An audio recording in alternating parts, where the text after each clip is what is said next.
What's up? What's up? What's up? What's going on? I know I'm about, 5, 6 minutes late, but sometimes it be like that. I'm glad that people already done hit the like button even before this actual live got started. So I appreciate you.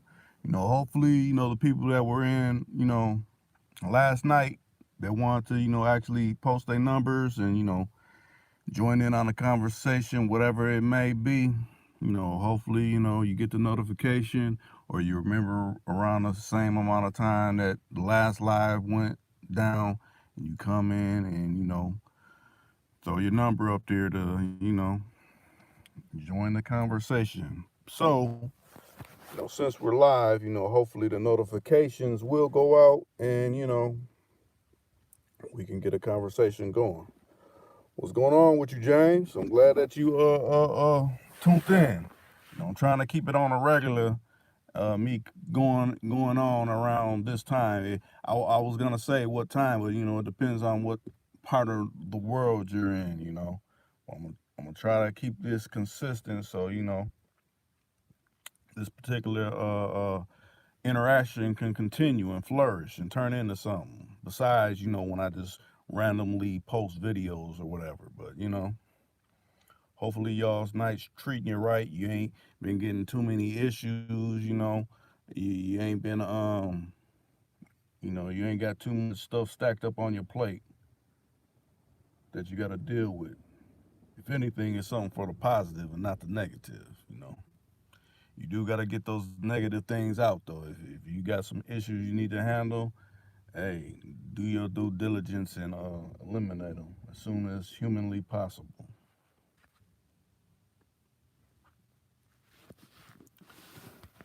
Yeah, you starting to become a regular, James. That's cool though. That's good. I mean, you find someone that you enjoy listening to, enjoy talking to. Oh, what's going on, Tommy? Okay, yeah, you was in last night. What's going on with you? I remember you saying that you know you enjoyed the interaction, being on my channel and things like that, and I appreciate you.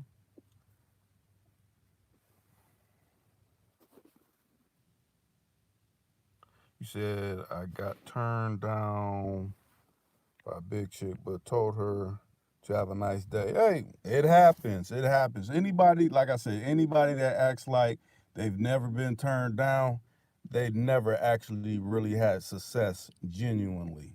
That's someone that's they're lying to themselves to try to prove themselves like they're so much more greater. Everybody done face rejection of some type. Now, how you took it and ran with it, that's on you. But yeah, it happens.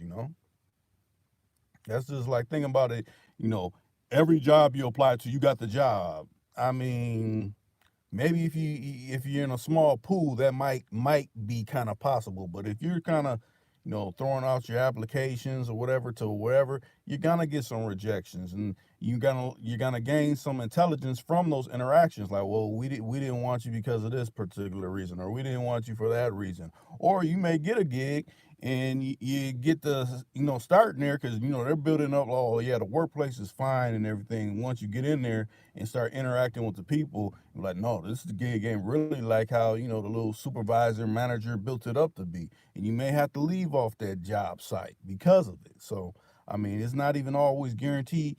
If you got success with, like, think about it with a female or something, like, okay, she's going, she took my number, everything, but then you find out, she got some kind of crazy quirk that you ain't with. Maybe she don't bathe too often. Maybe she keeps her house a mess or something that that you just can't you can't live with. Most definitely, Tommy, a turn down can make you stronger. It's like, to me, you can't get so. I look at it like this. Maybe when you're younger and you're first starting out, and when I'm saying younger, I'm talking like 14, maybe 13. You see someone in your elementary years that oh, she looked cool in elementary school, and she shoots you down. I mean, you ain't really in the field, so I mean, you're gonna feel some kind of way. But once you start getting more age and you start shooting your shot on a more repetitive basis, it becomes more easier. You shouldn't have to be bitter about the situation. And matter of fact, you know, pay attention to your situation. I mean, you may have females that's really digging you and sending you all the signals, but you're thinking like, you may be thinking like how some females think, like I'm gonna just keep him in the friend zone. It's been plenty of females I know that you probably been like, man, I done kept her in the friend zone, but she was really digging me. But by the time that you kind of realize it was too late, she done, paired up with somebody else, or, she just, finally felt that she ain't feeling you no more. So, I mean, you got to pay attention to your surroundings when who's really digging you. Because it's quite a few that you can actually dig, like, man, I think she got this going on and all this. But if she's not receptive to whatever you're trying to say, or lay down to her, then that's not the one for you. You want the one that's receptive to you. Like, basically, when you start speaking about whatever you're speaking about, like, okay, I got this kind of plan going about, I want to do this in the next few months or whatever, and she's kind of interested in what you're saying. That's kind of a good sign right there. You said, okay, let me make sure I read it. It said, like I said, a tiger catches one kill out of 20. Yeah, most definitely. And then you said, right, I need to upgrade these 5 out here. Oh, what's going on, Williams? What's going on with you? And like I said, and I appreciate it. I see it's building up. It's 5 people in here so far. Hey, if you're liking this particular stream so far, hit the like button on it. And I also want to add, if you want to join the conversation, get some. I mean, you're getting interaction with typing in the chat. But if you throw your number up, I'll hit your line and I'll delete it out like I do everybody. I'm not a hypocrite when it comes to things that I put out into the atmosphere. So, you want me to hit your line? Like, Reed, yeah, let me throw my number up. I hit your line. Matter of fact, sometimes every now and then people could put in their actual digits and it'll show up. But then other times it won't. So sometimes you may have to spell your number out for me to, be able to, pat you in on this particular conversation. Oh, so back to you, James. You said you got about 5 of them around. Wait, you said I need to upgrade these 5 out here. So you got 5, but they're kind of so iffies. I know you typed that little bit. I'm just trying to get a better perspective. Like, you got 5 ones that you kind of talk to, and you got kind of but they're not all that they can be. You want to kind of add some new ones on a team, essentially. I mean, 5 is kind of a good number, but if they're all like 2s and 3s and a few 1s, then I can understand your logic when it comes to something like that. You may want to maybe start upgrading to some 6s and 7s. I mean, we ain't. I say we as a whole. You're not always blessed to get a straight 10. I mean, look at that 10 sideways. You're like, she looked like a 10, but what's her insides? I don't seen a lot that look like 10s, but when you actually get to talking to them, they're really 2s and 1s and probably uh, reaching around negative zeros and things. So it's all about the wholeness of the person. And you could probably see some that are maybe 5s. You're like, she's really a 5, but you looking at the inside, like, man, she's really down. She's really 100 caliber with it. She's really in my corner. But you know, if you're too caught up with, oh, my one guy, he got this one, she looked like this, and it seemed like she's treating him like this. But in actuality, when you leave his spot or whatever, you don't know what's really going on behind closed doors. So you can't kind of build certain people up on certain pedestals when you don't know what's really going on in their household.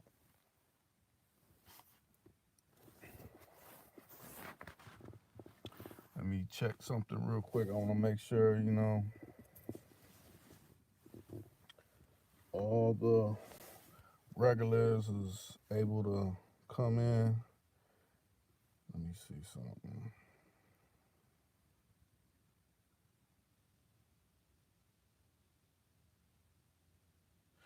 Yeah, you said just like commercials on TV, not all natural inside. Matter of fact, think about it. That's a perfect example, a perfect parable. Think about the drug commercials. You know, when they first comes on, like, oh, are you having trouble sleeping?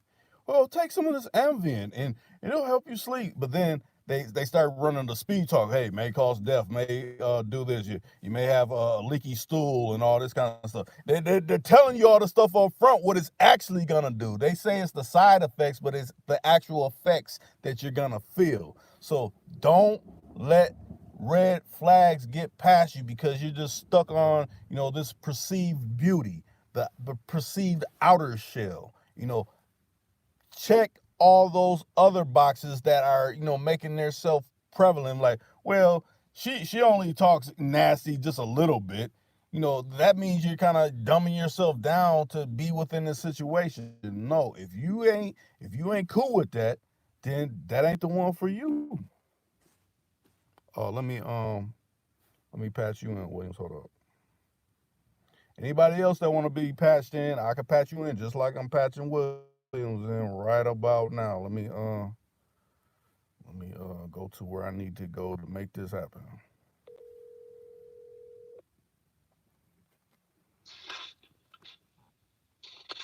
What's going on? What's up, Williams? Man, what's happening? I see you going live. All right. Southside. What's up, people? I see y'all got a pretty interesting topic going on right about now. But I know you bouncing around here and there, but Right. I'm trying to catch up and see what it's talking about. Right. Okay, now you said media, you said numerical rating should be converted to 8 to 10 attributes. That makes sense, not just, people put too much worth on beauty, perceived outer shell. Like I said, you could have a super fine one, and you get down to stripping down. Y'all both stripped down naked, but you're like, man, what's this smell? That smell like a fish market. It's really violating my nostrils. But she thinks she's all good. No, this is natural smell. No, that's unnatural, and it's making me angry. I, you can't put up with something like that. So I mean, like you said about the attributes, it should be attributed to certain qualities that this person exhibits. That's right. Dreamnetics media. That's what's up, man. Right. Sound pretty interesting. Right. How did you come up with that name? Dreamnetics media. Yeah, because it's meanings behind everything. That is an interesting. That's something. Yeah. I don't know if anybody else would have thought that. That's why I'm interested in knowing the meaning behind it. Right. He also said control the ability to control her mouth first. Yes, that's true. Because if she's saying something sideways, know, that's something I ain't gonna put up with. I don't think nobody should just, oh, she's fine, I'm gonna put up with. No. Because that means, okay, say you put up with that. It's gonna come to a point where you don't want to put up with that, but you've been putting up with it. So you can't go in reverse. You're going, no, you've been putting up with this. So continue to. Well, that what you started out with. James Kill said you're interviewing her she can't get the job on the spot.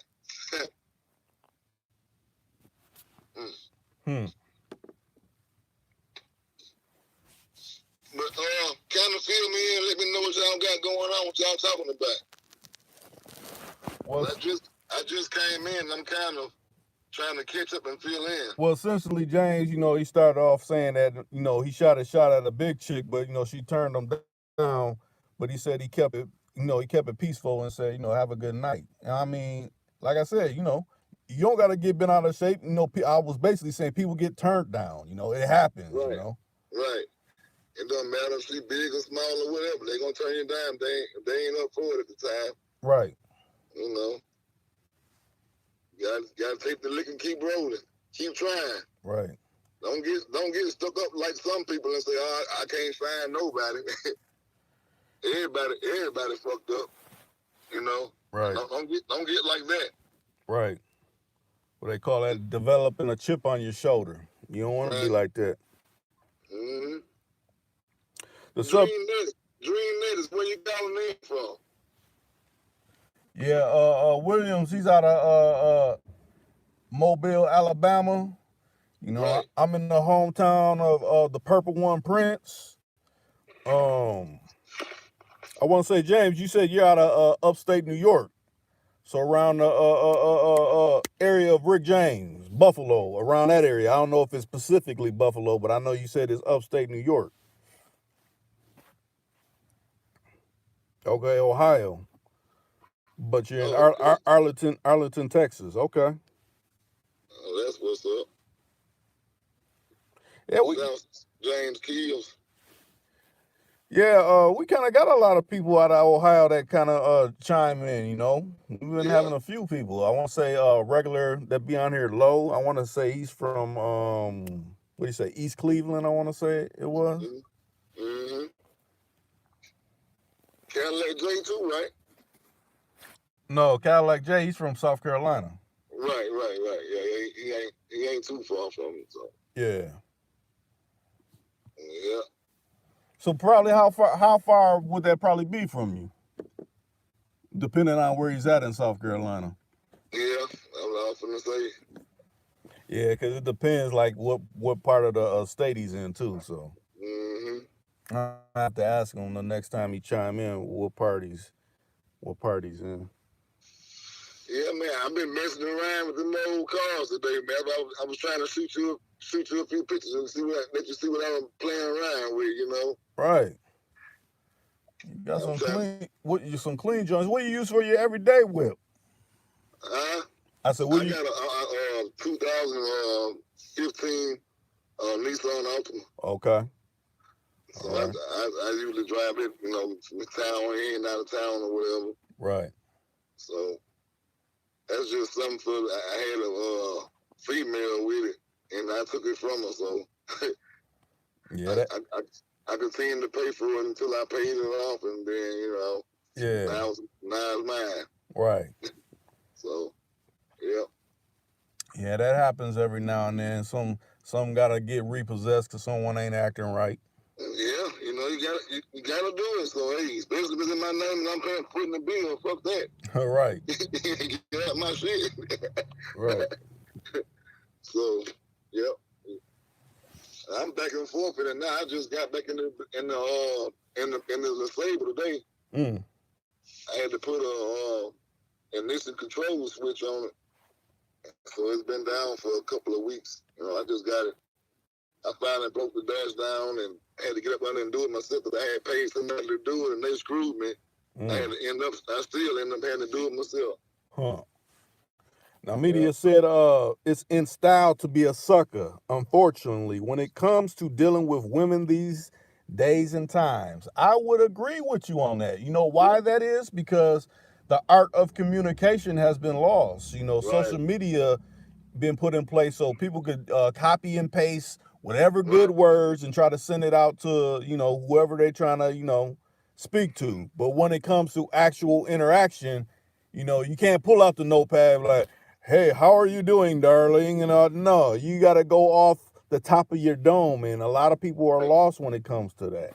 Right. And then you got a lot of young males and females that don't like to be, you know what I'm saying, in interaction, you know, person to person. They'll rather, you know, text you. They can be sitting right beside you and fucking text you, you know what I mean? Right. So you got a lot of that stuff going on. You can't really put no feelings or nothing inside, you know, inside no text messages or social media. You need to be with that, dating that person or go out or, you know, so you can have some kind of interaction or, you know, contact, you know what I'm saying? Right. Because see, what makes people, you know, kind of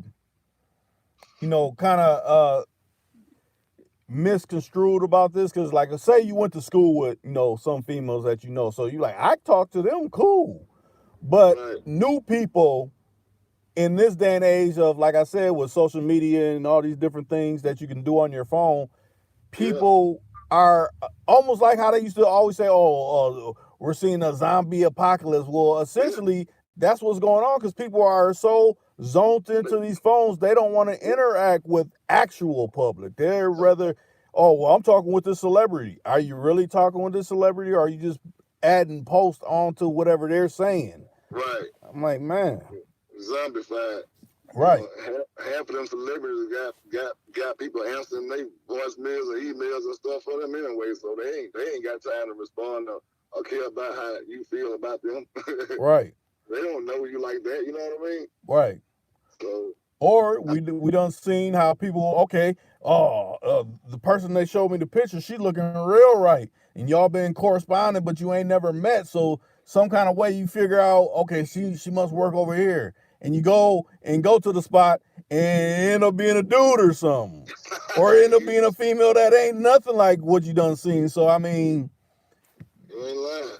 it's like that's a touchy situation when it comes to, I mean, I ain't gonna knock it. I know some people that done came up and met some people that is cool on social media, but that is not always a guarantee. Like when you meet someone in actual public, say, think about it like this: say you always go to a little coffee shop or something, and it's a nice little cool female working there, and she's always smiling at you. I mean, get a little conversation going, like, hey, you always give me a discount when I come up in here.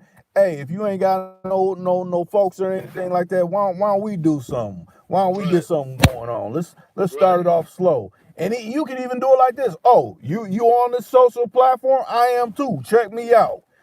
Since people so worried about stranger danger, get to know me like that. But we're still interacting every time I come up in your establishment to get my fix of some latte or whatever you're drinking, one of them coffee spots.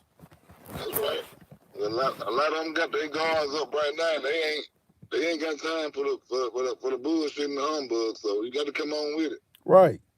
Because everybody essentially don't want to put up with fuckery, and that's basically what it is. People always think, because what it is the first person ruins it for the next person, because they think they're gonna run some fast con on someone and it backfires. So then the female may be iffy, like, well, this last dude, he was talking real nice, but then that fuckery shit came out. So I don't even know if I really want to deal with nobody coming off the public trying to talk to me or something like that. Exactly. So it's a lot of that going on. So, but on top of that, it's still so many single females out here that's outnumbered compared to the males, though. So it shouldn't be no excuse why certain people couldn't find somebody. You know what I mean? Right. So but you got them. They jacked up out here right now, man. They on. I can say they on their game. I guess that's what it is. They on their game. They ain't letting nobody call them a fucking that easy. Right. Now, Media also said, he said it's rare to have a conversation with a group of men and women in the same room.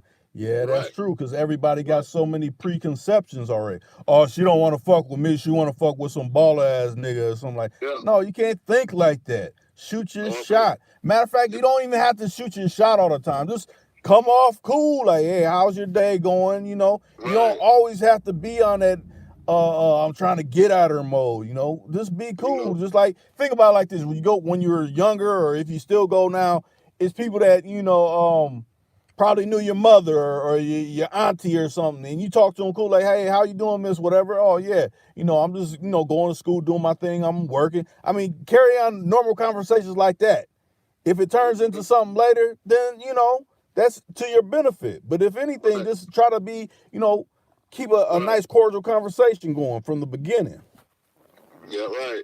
But see, it's so hard right now because they got so many of the youth and so many of the mid age adults, the 20s and 30s. You got so many of them. They caught up in the, what I'm saying, love and hip hop and all that. And they showing where certain movies and stuff like that. They showing where if you got a gathering of a group of, melanated people in one spot or whatever. They showing where you got one of them cutting the eye of another one, or somebody sleeping with somebody, or somebody, they ain't showing nothing positive. They always showing something negative on them, what I'm Yeah, a saying? bunch of drama. So it's like, Right, okay, this is how it is in actual public. No, it's not right, like that. It's those right, producers making it seem like that, because right. damn near all that what they call it, Reality yeah, TV. reality TV is scripted. A lot of people don't know Right, that, you know. right. So but the thing about it, so they plant their seeds in the youth mind and the brain, and they feel like, okay, we see this on TV now, so such and such sleeping with this person, and they're sleeping with that person, and this and that going on, and this and that. You know what I'm saying? They make it seem way more explicit than what it really is in life. Right. So, and it make people don't want them. I ain't got time for that. I'm gonna get me the same sex, so I'm gonna get me. You know what I mean? Right. It drive people different. They're so confused. Mm-hmm. And they like it when we was coming up, and we saw it, but we didn't, see it as much as we do now, though. You know what I mean? We was able to, they'll flash a little script here and there, or something we'll see it or whatever, and they go on with the movie. Now Right. it's in 95% of the damn movie. They doing everything, and everybody sleeping with everybody, and then they getting ratchet and cussing each other out and pulling weave out and this and that, and you know what I'm saying? Right. And so, but see, what I hate about that, because see, okay, you're stating the fact what they do. So, say you go to your workplace, or it's someone that you kind of know, but they're they're not of your same, they don't got they don't share the same pigmentation as you. So they think they know you a little bit. So they're like, oh yeah, do you guys do this? Like, you're watching TV. That don't apply to my life. Just because you've seen someone that has my pigmentation acting crazy, don't mean I participate in that. Right. They see you walking. They see you walking with a suit on, or see your pants ain't sagging, and they feel like, oh, that's not normal. why your pants not sagging? You know what I'm saying? Yeah. Stereotype. Now I'll say this, because I gotta word things a certain way, because if you say certain things now on these platforms, they might flag you for it. But media said the alphabet mafia controls the entertainment industry, and I would agree with you on that statement. And not only that, they control politics. They control, a vast amount of what we think they don't control. Right. That's how they're able to gain so much power. They had a plan that's been in effect for years and years and years. It ain't just came in effect. It just happened overnight. They've been working on this for years and years. So right, I would say the one that has probably the most cases and not too many convictions is that they ran out of that little small center in Italy called the Vatican. I think they're probably the number one with all that. So I mean, yep. It all leads back to one road, back down that way. Right. And matter of fact, they're ones that got a lot of records that, a lot of when I say records, I'm saying a lot of like books and different intelligence that's hid away from the public, that the public doesn't even know about, that probably the public will never probably get the view until it's something treacherous that occurs where it's released. So exactly. So the things that they know that we don't know is incomprehensible to us because we don't know. Right. And that's how they being able to control, and control and manipulate the people's minds and the people because of what they know, Mm-hmm. The knowledge is the power. So once people start gaining knowledge, you know what I'm saying, that's your power, but it also takes wealth too, Right. So now I'll say this too, even with a lot of people like, well, they're putting out information about people wanting this chicken sandwich from Popeyes. That's not information. But think about it like this: even through disinformation, it's information to gain through it. So okay, if you feel they're putting this out, what's the reason why they're putting this out? You got to think in that type of mindset, not like, okay, I got to get what they're telling me I need to get. Why are they putting this out at this particular moment? What's the reason behind it?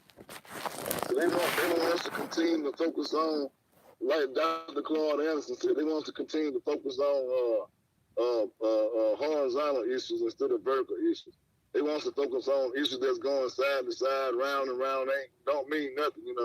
Instead of progressing and going up and elevating yourself and your people, they want to keep us in a state of confusion and keep us, you know, at a certain level that they can control us, what we do and how we think. And, you know, they study us. You know what I'm saying? They study us and they know a whole lot about us that we probably don't even know about ourselves. You know. Right. One of the main things that we lacking is, you know what I'm saying, is studying our enemy. The enemy that studied us well, they know us all the way down to fucking everything, to Popeye chicken, how we eat, how we think. Right. What turns us on? You know what I'm saying? What is the push to? You know what I'm saying? It's like that lab that you got doing an experiment on. You know what I'm saying? Right. So, you know, we got to start studying more of the enemy. Instead of letting them keep putting the wool over our eyes and telling us that, you know, it's all good and things are looking good and this and that, you know. Right. I think people are being zombified, like you said earlier. They're really being zombified with these cell phones and these do research on the Blue Beam project and the Blue Beam and the cell phones and the beams and the light that comes off the cell phones and the crystals that's in and stuff like that. Do research on stuff like that so you can begin to understand how hypnotized you really are in the mind. You know what I'm saying? Right. So they got us almost at a point where we don't know where to turn because everything is talking at us. You know what I mean? Right. So, matter of fact, I like to, you know, I mean, I have to do a Pacific one on here, but I want to maybe kick it off with just a little bit like movie recommendations. And when I say movie recommendations, not for the entertainment purpose, for the purpose of knowledge that, you know, they're blatantly showing, but they're hiding under it being science fiction. One I was thinking about was Deja Vu with Denzel Washington. Now, basically, you know, that was about a time machine, being able to go back into the past to, you know, figure out something that doesn't happen in the future. Now, you figure if they put that out, it's some type of fact in there. It's just picking it out. That's right. It's up to you. It's up to us to, you know what I'm saying, be able to digest it and break it down. You know what I mean? Right. So now the media said that the operator David Geffen builds, buys, and sells New Hollywood. Yeah. I could believe it. Right. You know. But I also I like to break down movies as well. But I mostly, you know what I'm saying, get kind of like involved with the cartoons, especially the older cartoons. You know, the Smurfs, the Flintstones, the other one, what is it called? Not Lost in Space, the Jetsons. Yeah. You know what I'm saying? Cartoons like that, certain cartoons I go into and I kind of like to break them down and see what I can get from those cartoons. Right. You know what I'm saying? So they put all kind of subliminal messages and all kind of stuff in those cartoons, and you know the kids don't know, but the adults got to really pay attention to be able to catch them and see what the kids watching. You know what I'm saying? Right. Now let me okay, Media came in and he said what is essentially when he said the operator, that's a book. So yeah, I'm gonna have to look that particular book up, you know, if you're showing it as a recommendation. I'll look that up. But another old school cartoon, a lot of people kind of it went over their heads. I mean, they don't really show these cartoons no more, but the Flintstones. What did Barney and Barney, Fred Flintstone and his boss have in common? They all went to the Water Buffalo Lodge. What's the Water Buffalo Lodge? Exactly. That's the same thing as the Masonic Lodge and all that other kind of stuff. Right. But it's right in your face. Like, oh no, they're all just in a lodge and they're all cool. No. They do certain things at these lodges that people on the outside that are not with it, they're not privy to. Right. Once you start paying attention to it and start understanding what's going on, you're like, wow, man, it's like it ain't just a cartoon no more. It's reality. You know what I'm saying? Right. And I sit back and watch those same clips, even the Bugs Bunny, and you know what I'm saying? When he be running in the hole and he had those Soviet Union symbols and shit all on him and all kind of symbols on him. I watch all that shit, man. Right. You know what I'm saying? those Nazi signs and all that kind of stuff. You know Right, what I because mean? that was going on during the height of probably the start of before World War II and in the height of it. So it's like, Right. okay, we're turning out, young little 18-year-olds as just the age to be able to enlist into the war, to go into the war, because they're watching these cartoons about the war that Exactly. we're perpetuating. Right. And they showed they showed racism in all of them blatantly. Right. We weren't able to see it, but we are now though. But growing up as a child, we thought it was just, oh, it's a cartoon. But when you look back at some of that stuff, man, it just made me think like, wow, you know what I'm saying? Like, damn, man, you know what I'm saying?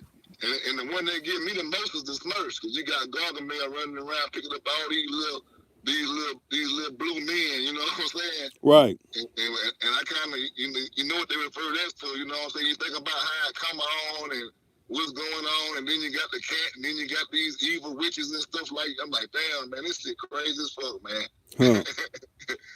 Right. But yeah, it's in all the cartoons, Black Panther or comic books, and you gotta wonder with these people that like, I'm gonna say his name because he dead now. He R.I.P. now.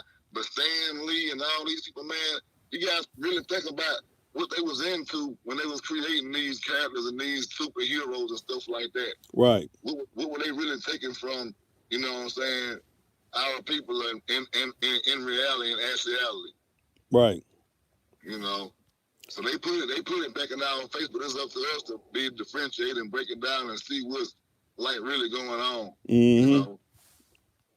Now, Media said you should get Andre Taylor on your show. I know Dre. We don't communicate it, but I don't know if I know he got his show going, and every now and then when he does a live, I'll jump in there and say what's up to him. But I don't know. I mean, that would be cool if he actually wanted to come on. I wouldn't have no issues with it. But as well, I know he has his his program that he's doing, so I know he's a quite busy man right about now. But that sounds good. In due time, if everything met, it'll come to fruition. Most definitely. So,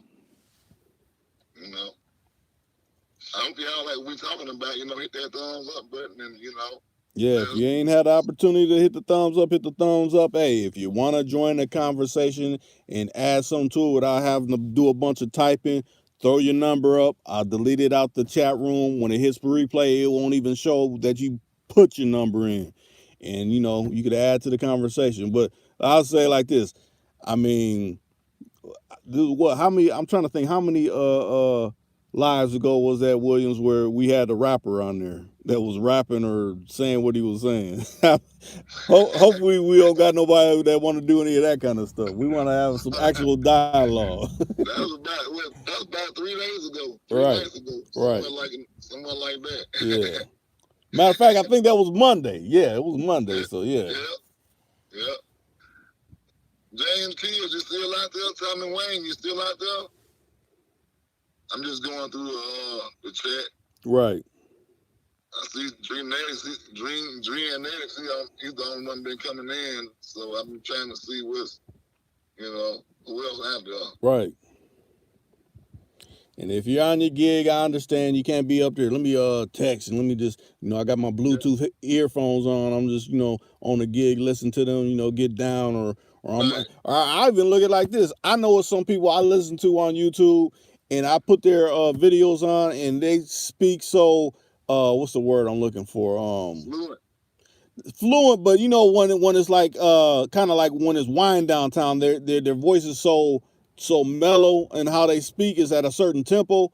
I could go to sleep to listen to what they're saying because they're saying stuff that's positive that you need to know, but it's so mellow tone that you can actually go to sleep to it. Right. So some people do that sometimes too. Like, oh, I got to listen to something before I go to sleep. Something to just kind of wind me down or whatever. Yeah. Stress reliever, entertainment, or if you want to get a laugh off, right. Whatever soothes the soul. Right. Yep. Matter of fact, I'll say his name. I don't know if any of you checked him out. It's His channel's called The Crow House. Max Egan. I want to say he's out of Australia. You know, he speaks about a lot of things that's going on in the world a little bit. So, I mean, if y'all haven't checked The Crow House out, go to his channel. I listen to that a lot. You know, he adds some points that, you know, I wasn't up on and privy to. And, you know, Right. if you dig, you know, things that's a different perspective about things going on in the world, check his channel out. Matter of fact, he gets a lot of censorship. Like, I get censorship, but he gets it a lot. I done seen, like, he posts a video and they say you can't even access this in this country because they feel it's so controversial that, you know, we can't even let it fly. Damn. Yeah. See, they want to label us as if we don't get along with the program, then they want to say, they black extremists or they homophobic or they this and they that. You know what I'm saying? Right. Instead of just being a free person, you know what I'm saying, to have the right to be able to feel how you want to feel. They want to be able to stick a label, try to stick a label on us all the time. You know? Right. Stuff like that. So it's always good to just come on and be able to speak your mind. I don't give a shit. I know they don't like it and they can't really stop it, but at the same time, you know, it's got to be said and got to be done. Right. You know, they don't want us to do it. That's why they want you to come and join them, but they can narrate what you got going on. Right.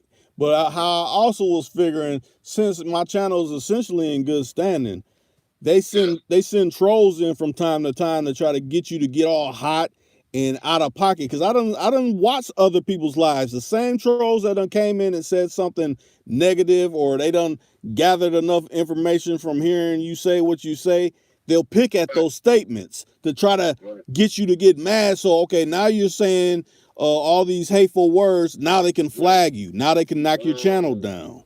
Yeah. They got all kind of games on them. Right. They got monkey wrenches everywhere, just throwing them at you. Mm-hmm. Dang. Shit. You know. But I'm just checking the chat, see if anybody else coming in or saying anything. Right. We at 30 minutes right now, so you know, trying to see if we can make anything jump off. If anybody else listening and got something they want to add to it, or you know, got a topic they want to speak on, or you know, seeing something in the news, want to pick us up on, and put us on, let us know. Right. I know in my area up here, or at least in the, cause you know, they call it the Twin Cities over in the capital of St. Paul. It's been a lot of police shootings going on, but I ain't really been hearing about it on the major, world news set, but you know, it's been making its way around here. I'm like, what's going on with all these police shootings? I mean, I know it goes down, but it's been, I want to say a police shooting like within 9 hours time span or something like that. Yeah, and then if you don't hear it in the media, it kind of makes you wonder, like, what are they trying to cover up? Right. You know, because certain stuff be floating all over the media and news and everything, but then when they come down to come down to us, you know, they just sweep it under the rug, you know, see what, you know. So. Yeah, they figure, oh well, that's not newsworthy. But let it been the other way around, someone doing some, oh, it's a travesty. Why did they do this? Yeah, I see where they got that serial killer was in Georgia. You know, I was watching it earlier, how they arrested this clown. They got DNA evidence on him. He done raped 8 or 9 women. And now all of a sudden he want to change his life and join the damn police academy and try to be a police officer. And they booked this dumb ass. Huh. Said he was a serial rapist that he had got away for, so they've been looking for him. And how about this motherfucker was a goddamn in the police academy the whole while. Right there in Georgia. I was like, wow. Now I hate to say it, he was a melanated brother though. They got him. Yeah. Yeah. Yeah, I done seen a few brothers that have been serial killers. I done seen them. Shoot, we done Yeah, had some up in this area man, he before. was a serial rapist. He didn't kill none of the victims, but Oh, he left his DNA yeah. in every one of them. Meaning he didn't. I guess he didn't pull out, and he didn't use no nothing. You know. Mm. Well, So I say the one that we had up here, he was a serial rapist and killer. So I guess he raped them and killed them on top of it. So he's yeah, a double whammy in them up here. But you see, media said, where's the vacation spot for a young black man outside the country? I got two recommendations. One would be Barbados. I would say Barbados because there's a lot of brothers and sisters in Barbados, and right. it's cool down there. You know, I have an uncle that travels there yearly. When I say probably somewhere in February, he's making his way down there for like 2 weeks. You know, Right. people used to be shook when he go down there, like, how long you stay down here? 2 weeks? Oh, we only stay about a week. Well, that's you. You know, me and my wife, we make it where we want to stay 2 weeks because you figure all that traveling time. If you try to do all that traveling and stay for about a week, that ain't really no time. You know, you want to really enjoy yourself down there. Yeah. And, Rest good and drive. You know, see if you want to be able to see a little bit more of what's going on, and you know, right. see the area.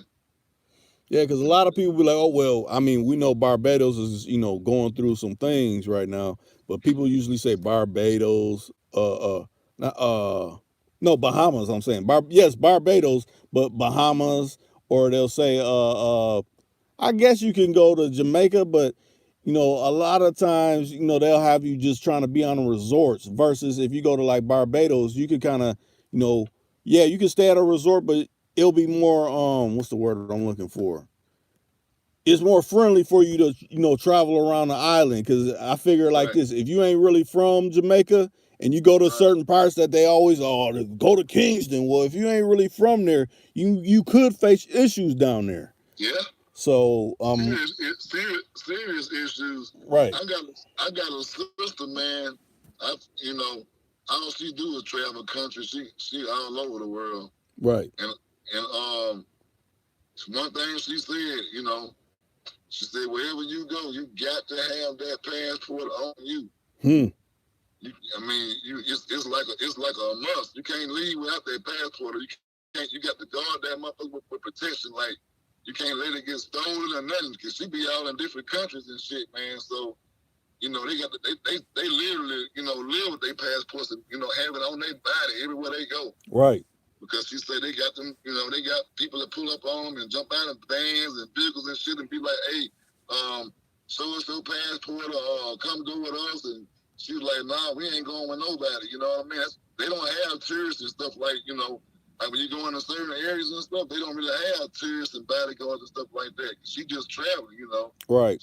But man, it's dangerous. You know what I'm saying? Mm-hmm.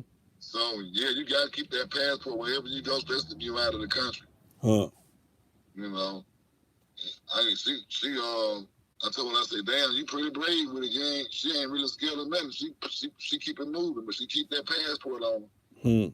She'd been stopped numerous times by, certain individuals or police quarters or, people they want to know who you are when you're in these different countries, you know what I'm saying? Right.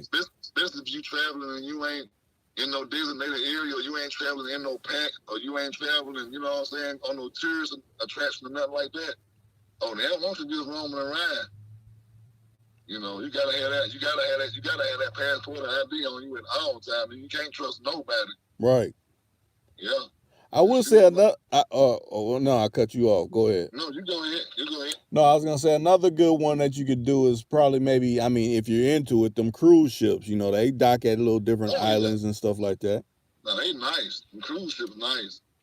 You can go to Bahamas or Jamaica or Costa Rica or whatever. You can go there all the time on them cruise ships. Right. They run them like every 3 months, every 6 months or something like that. Mm-hmm. Just check out the little different plans of, like, okay, I'll be staying in this room or I'll, what's more beneficial, the eating, like how much, the different eating plans do I eat at the, when they're having events out somewhere or whatever like that, because they got all different kind of options to, I guess, to fit, your price range to, do something like that. Yeah, he's thinking Cuba. I don't know if they approve, Americans to actually go there yet. I mean, I know they were talking about it, and I know, they show on the media, oh well, Beyonce and Jay-Z went there. Well, they're on a little different type of situation Right. where they can go do that. Yeah. Matter of They fact, go it made me think they're like part-time CIA agents, because they what? go through Secret Service and all that. Right? Why can't no common person go do that? Right. And on top of that, what are they going for? Exactly. So that's another thing. We may think that they just traveling here for this right here purpose, but what's the real reason behind why are they going there? For what?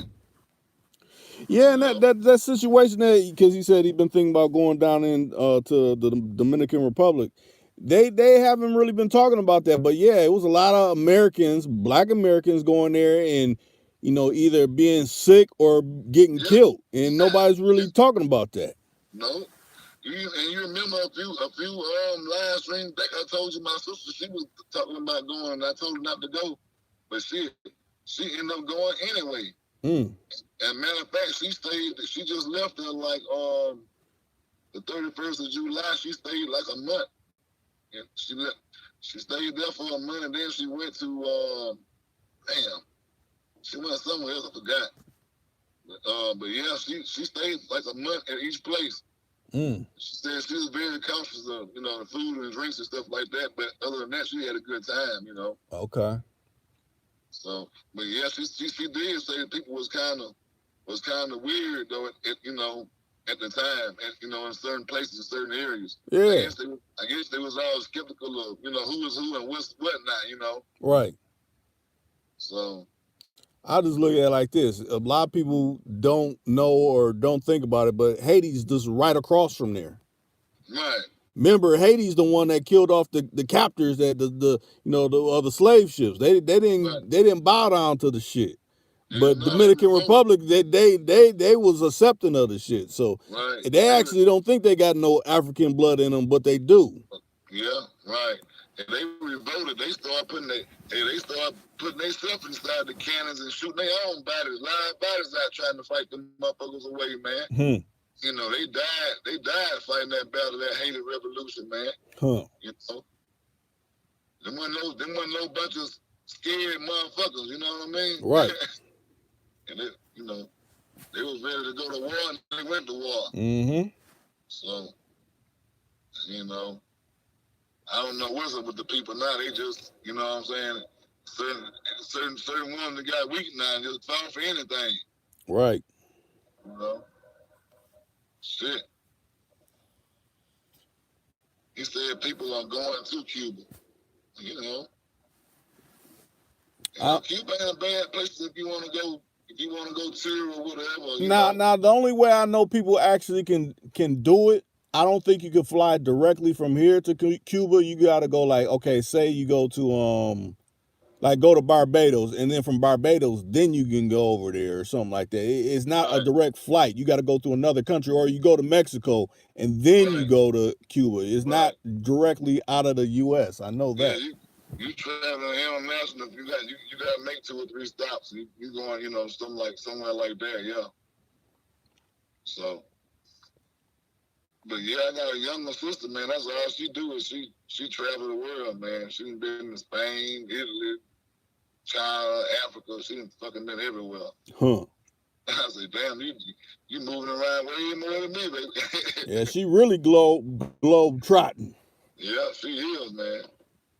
So.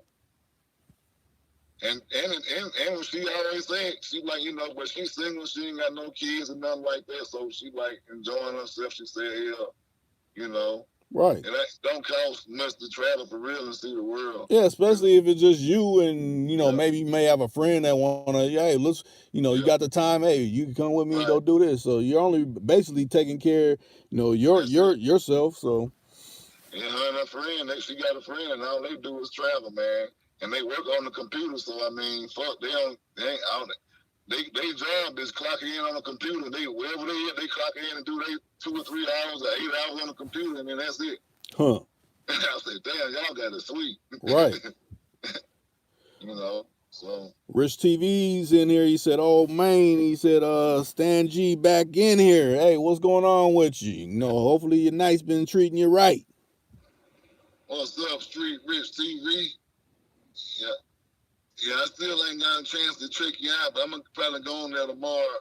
I get a little spare time and see what you got going on. Right. Yeah.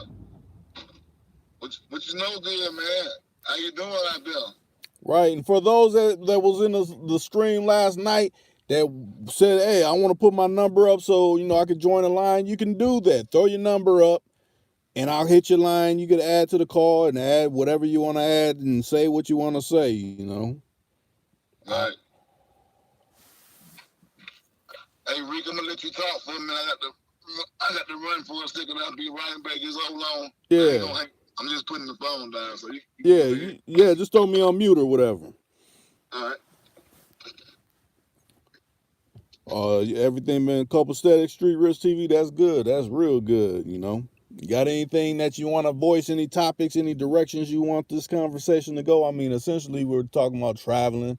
Media, brought up, he wants to, thinking about going to Cuba, and Cuba, is a beautiful place. Matter of fact, they got cars from the 50s that's still running. That lets you know the vehicles they was making in the 50s were really built to last, because you figure they're still rolling down in Cuba right now, and we in the 2019 about to cross over to the 2020. So I mean, that's what I wish, the type of vehicles that they would get back to. But they make things, it's called planned obsolescence. They want it to work for so long, so you have to come back to them and buy something again, versus making it so good that it lasts for decades and decades and decades. A lot of people are, well, that gets boring. No, you can paint the car any kind of other color you want to paint it, whatever. It's still going to run like a clock. Why you want to, keep paying for something that you shouldn't have to keep paying for? It's proof in the pudding that they make stuff to last. They just don't want to make it to last.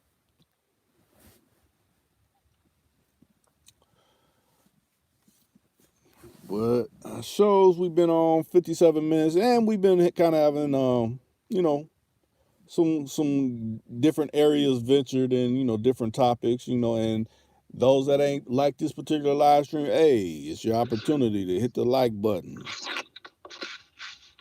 Yeah, I'm back. Oh shoot, Street Rich TV, you damn near like me, and you damn near like Williams, because you just said got a 76 lac now running. Yep, I got a 78 Seville. That's what I told you earlier when I sent you. Yeah, a white joint. Yeah. I'm finna put it back on the road soon. Huh. Ain't nothing really wrong with it. I just gotta get a little few odds and ends there to it, get it back, Right. Street ready. When you have cars like that, man, you can't jump out there half-slipping on the highway bullshit, because you got a lot of folks want to look at it and stop, and you know what I'm saying? Right. Especially them old, like white folks and stuff like that. They down here in the South, man. If you got a nice little car, they wanna damn near pull you over and look at it. You know what I'm saying? Right. So, and then everybody else, they want to look at it, and you don't want to have nothing that, I'm like this. I don't want to have nothing look good on the outside. Then you pull the hood and that motherfucker's all fucked up in the inside. Our door panels falling all off and shit. I can't ride like that. Right. But I will say about, because, a lot of people call them first year Sevilles, them box Sevilles. That fuel injection is temperamental. Yeah, every one of them joints I done had, that fuel injection be acting weird sometimes. But you know what I did? Every one I had, I pulled that fucking electric shit off there and put me a manual pump on there, man. Okay. That's all you got to do. And dismantle the fuel pump from on the inside of the gas tank, and you good. Oh, okay. Yep. Because that fuel injector, if you dismantle if you put a manual fuel injector on there, a fuel pump on there on the motor, once you do that, you got to change the one on the inside of the gas tank. If you don't, it's gonna dump too much gas. Right. You know what I'm saying? So you got to change that one on the inside of the gas tank too. Okay. Other than that, you'd be good when you do that. I've done that many times on my cars. Right. I don't really like fuel injected like that. Right. So I changed to put that manual fuel pump on there and keep on riding. That's what I did in my Cadillac. Right. Yeah, I don't know. Like you said, I don't heard people having success like that. You know, changing over just to a straight up, regular carburetor, throwing an Edelbrock on there and different intake and everything. Yeah, that's exactly what I did to mine. Huh. Cause that fuel injector, it pumping it on a pump and it freeze up and shit. I said, fuck that, man. I just went manual. You know what I'm saying? Right. Well, yeah. Yeah, because the one that I posted on when I was showing all my cars and caddies, that gray one, like I'd be riding in the summertime and we'd be on a far stretch riding, and then it just seemed like it started idling down, and when it idled down, it just shut off, and you got to wait for like maybe 30 minutes till it, get back right, want to, run again. I would hate that. Yeah, that's that fuel pump get hot. It get hot and it make that motherfucker shut down and start pumping the gas up to it. Once it cool back off, it'll fire back up. Right. That was like it was like a defect, you know what I'm saying? But it was other ways around it during that time to fix it, you know what I'm saying? Right. Mm-hmm. Yeah, Street Rich TV said I can tell you know what you're talking about, because he said he had to do the same thing. Oh yeah, I fuck with them old school cars. That's all I do, man. Now this new shit, like I said, this Nissan Altima I got, I don't even touch it. Huh. It ain't really hard because it's like a 4-cylinder. It ain't really hard, but it's got a lot of sensors on it. I don't like dealing with a lot of sensors and shit like that. Yeah. That's all it basically is sensors. Now I have to say my 7.0 coupe, I ain't had to do anything to that. I mean, besides put gas in it. Like ever since I had it, I ain't really had to do nothing major to it. But Right. A 1970, what is on there that's complicated? I mean, the carburetor's in order. I mean, right. All the radiator stuff is in order. AC blows still cold. So I mean, It ain't too much that can go really wrong with them type of cars. No. Just need some spark plugs and wires and keep going. Right. Update the belts every now and then when they get a little old, and that's it. You good. That's the thing about them cars back then, man. They was built to last. Right. Now they just throw some shit together because they already, they want you to come on back in the next 2 or 3 years or whatever. Right. You ain't riding nothing now but bumper cars. For real. Matter of fact, you see some of these cars, like if that little plastic bumper covers broke off, you look in the inside, it's straight styrofoam.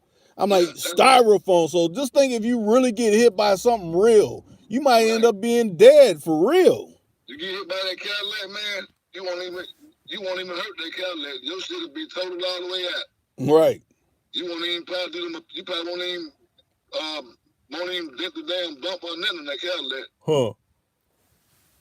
It's got a grill on it for protection. Right. That bumper hits your ass, it's gonna fuck you up. Right.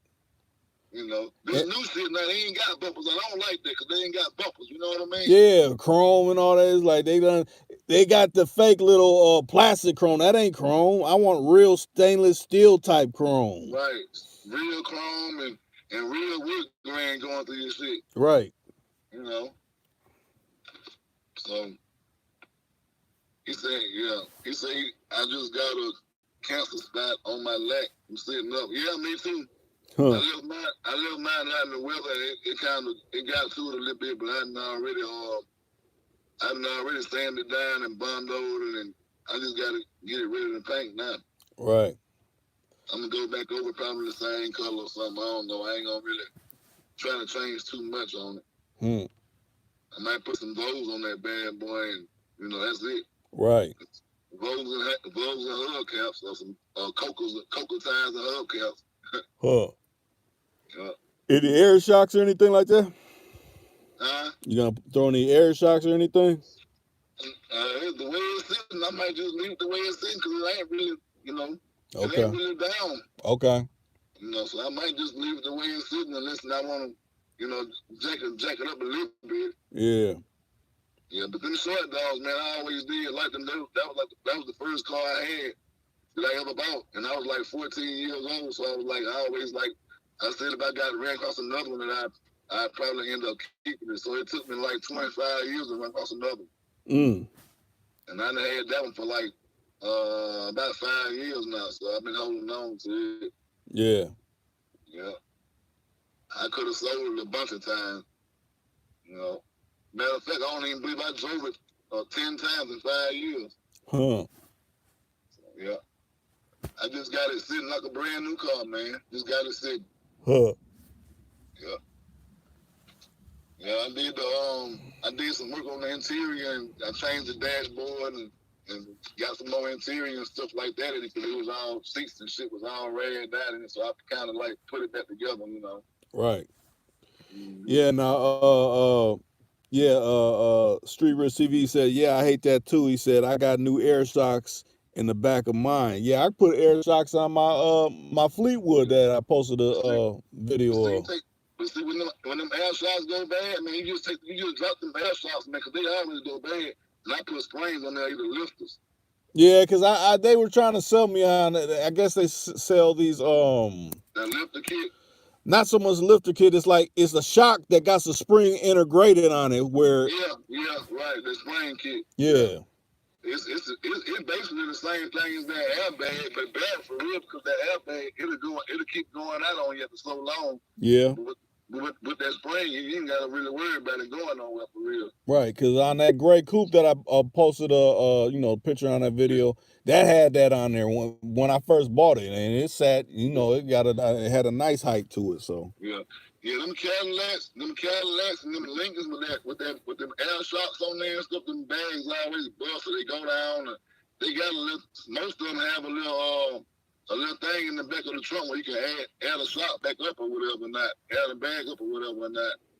But some of them they don't have that, so you just got to replace it or either just go back with the shocks or the lifters. Yeah. Now, Street Rich TV, you said you got it lifted in the front. Now, did you have any kind of rims on it, or you just, you didn't like the height it was at, so you just kind of, put some heavier coils on the front?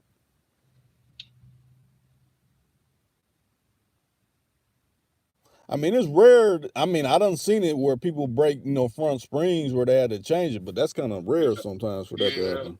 Yeah, that's real rare. That's as rare as changing fucking A-frame bushings or something. Right. That's rare. Which I had to do that before too. That's a bitch. Yeah, because the suspension on those are set up like kind of like how a newer car would be. You would think it would, since it's an older car, it'd be set up different, but it's set up kind of like how newer style cars is. Right. Well, it's kind of set up like that, but on the newer cars, they just got, instead of them having A-frame bushing. Yeah, it's unibody. Just like crate and all that. Yeah, they got the most stress and shit now, so it'd be, Oh, he said he had 22s on. Yeah. Yeah, you had to go up a little bit on it. Right. Not much though. You had to go up a little bit. Huh. Cause she'll take some shit, try some 20s or something like that easy. Yeah, but you figure if you got some weak shocks and you doing that, oh yeah, you gonna mess up them wheel wells easy. Yeah. I ain't really never been no big fan of rims or nothing like that, cause they really be hard on your cars for real though. Yeah, it changes the ride, because when I had my 88 Fleetwood small body, I put some 20s on there and that joint rolled hard. I'm like, I ain't used to. I mean, it looked good, but it rides hard. I don't like that. My cousin had a box Chevy all decked out and fixed up and shit, man. That motherfucker got on the interstate and ran like shit. It wasn't clean, it looked nice, but I said, damn, man, that motherfucker ride hard. Like the old goddamn Ford truck or something. Right. I said, damn, man. Shit, I put no around my car gonna let me, ride like that. Right. I just give me some regular, 15s, 30s and Vogues or some shit, Right. That's what I like when I do jump in my Fleetwood. I'm like, man, I got these original Cadillac spokes on here with the quarter-inch white walls. I'm riding lovely, plush and everything. You ain't feeling nothing hard and all that. People be shook like, man, I'm so used to riding these new cars and they kind of ride all stiff, but you jump in this lack and this is real nice and comfy. Exactly. Like you floating, you can't even feel the passenger side, no bumps or hit nothing in it. Right. You know? Like this Buick I'm driving now. I let my homeboy, I hit a few blocks in there early with my homeboy. He was like, damn, that motherfucker ride good, man. I can't even see you driving that motherfucker. I said, I know it, you know. Just sit back and ride. Right. Motherfucker ride good though, man. But them newer cars, they fast and they get gas fast, but shit, they ride rough as hell. They sit real low and shit like that. I say, damn. Right. I probably get me a SUV or definitely a truck. Like, you know, I'm looking for a truck. Yeah, it's like I've been looking for a pickup too, but it's like I don't know. Everybody must be holding on to their standard cab pickups because it's hard. I can hardly ever find a standard cab. It's always those extended cab pickup trucks I be seeing. Yeah. I want a regular standard cab pickup. Right. I like the ones with the little hips on the back of it. You know what I'm talking about? The step side pickups. Yeah. Yeah. I was thinking about trying to get me one of them joints.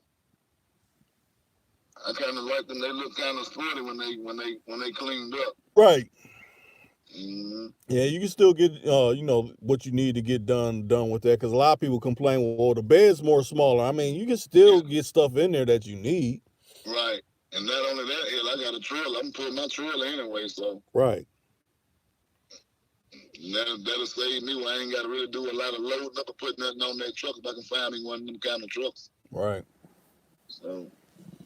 Because, I mean, you could always make your money with a truck when you got one because someone wants to buy it or, you know, someone wants, hey, can you move me? I'll give you this much. I mean, it's a money maker. Now, I can't say really the same thing with like an SUV, you know, because my uncle put me up on it. He's like, why you want a Suburban or something like that? That's a people hauler. You want something that you can really make money with. Right. I mean, I guess if you put a plow on it, but I mean, that's, you know, depending on what area you in.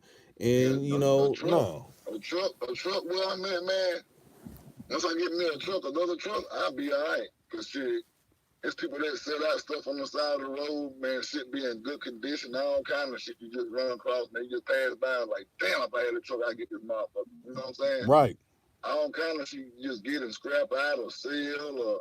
You know what I'm saying? I like you say, I work off of it. I make it pay for itself or make me some money off of it. Right. It's been so many opportunities. Oh man, I got these rims. I'm trying to sell it. You can grab the rims real quick, throw them in the back. Like, oh, y'all want some rims? I got them right now. They're in the back of my truck. I'll ride them right over to your house. Exactly. All kind of stuff, man. I already set up and ready for you. Mm-hmm. Mm-hmm. Yeah, a truck is most definitely a necessity for, you know, a man or a woman. Right. My mom got a truck. Huh.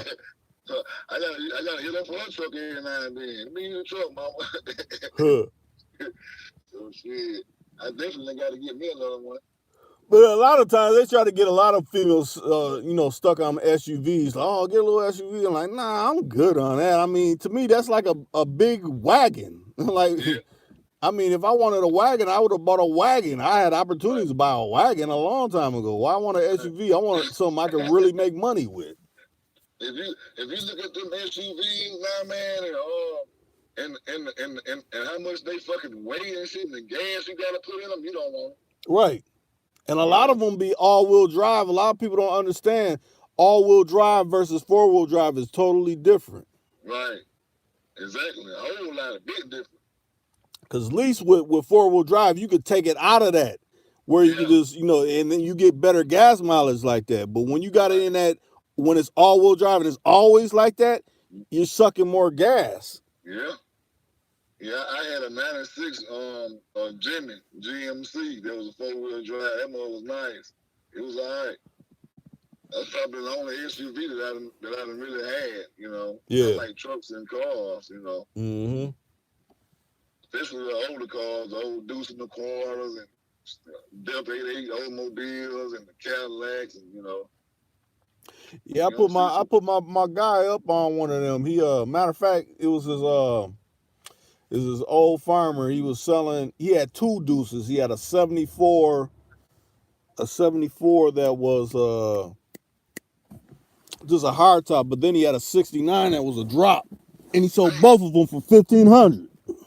motherfucker was clean. Right, That was nice. I wish I could have got that motherfucker. right. Hold on a second, Williams. I gotta go grab this charge because it's up here trying to say that the battery's low. Hold on, y'all. I gotta grab this All right, charger. Matter of fact, all right. keep going and try to speak to the people. Yeah, man. I like to mess around with them old school cars, and they kind of easy to fix on, and they ain't bad as them new cars. You got to have a computer and diagnostic and all kinds of shit before you can even find out what's going on with it. So the few old school cars I got, I try to hold on to them, and if something go wrong with them, I try to fix them myself. It saved me a lot of money, and they already paid for it. So hey, that's a big difference. I ain't got to struggle as hard. Okay, So, I'm back. oh yeah.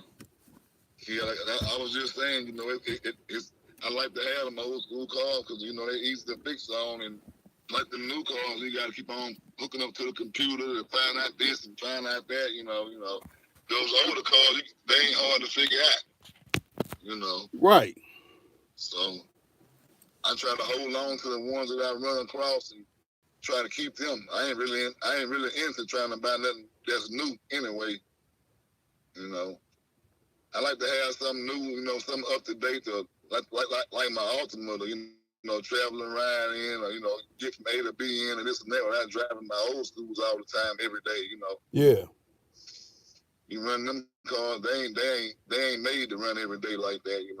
I like when I'm like you when I pull mine, I want people to be looking and turn their head and like that's a nice fucking ride. And time capsule, Mm-hmm. But look back and be like, damn man, that's a 78 or a 79, man. How did you take care of it? What the fuck? You know what I mean? Yeah.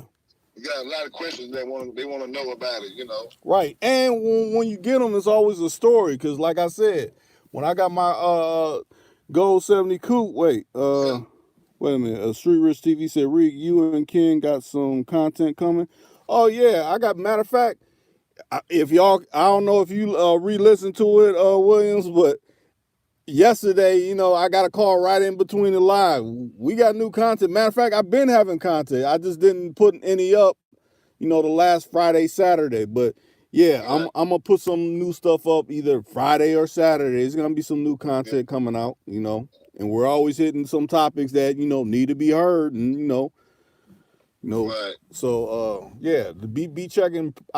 I'll say Friday, probably late Friday night, going into Saturday morning. I'm gonna put something up new. Oh, okay then. Yeah. That's a good question because you always putting content up, you and Ken, so that's what's up anyway. Right. I said no, I didn't get a chance to catch that replay from last night. Yeah. I said I was, but I didn't get a chance to check it out. Yeah, I know you've been wrapped up. Hey, life throws all kind of things at you. You gotta. Sometimes it's not enough hours in a day. Sometimes it seems like, man, I got all the time in the world, but I ain't really doing nothing. I think I went back to the one before that we had did the night before last. I believe I went and checked that one out today. Okay. And I didn't check the one out today that we did last night. So I might check it out tomorrow, I guess, and listen to. Sometimes I listen to the replay to see how I sound and how I'm, you know what I'm saying? Right. How I sound and am I making sense to myself? Yeah, it makes sense. Right. But I look at it like this. I know the live is, you're gonna have, you may say something wrong and you have to recorrect. Not recorrect. See, that's an error right there. You have to correct yourself sometimes when you say or you misspeak on whatever you're saying. But when you edit stuff, you can edit out all the errors, so it just seems like it's coming through perfectly and things like that, Right. or it perceivably it seems like it's perfect. So, yeah, I know what the difference is and what you're talking about. Mm-hmm. Yep. We got him. He said, Street Bitch just came in. He already came in and said, I heard him call you. Yeah. That's why I say because I didn't want that to go through, but I didn't hit it a second time. So yeah, that call you could hear him on the call because I had him on speaker and everything. So yeah, you know, I knew Yeah. it went through. I'm like, man, did I mute this? I'm like, no, I didn't mute it. Yeah. He said, I check all them joints when I work out. So I caught up. Oh, okay. Right. Well, that's good. Well, see, I'm even slipping. And when I say I'm slipping, because usually I make a playlist for, the ones that we've did so far, but Right. I haven't made another playlist. So actually it should be another playlist for, however many we done did. But I haven't did that yet because that makes it easier versus trying to search all the ones and stuff in sync. You go to one, okay, I listen to one playlist, listen to 2 and 3 and 4 like that. But I haven't Right. did that. Right. He said he's writing a story now. What kind of story are you writing? Oh, your story? Because I think he said my story now. Oh, yeah, okay. What you writing a life story or? Let me see.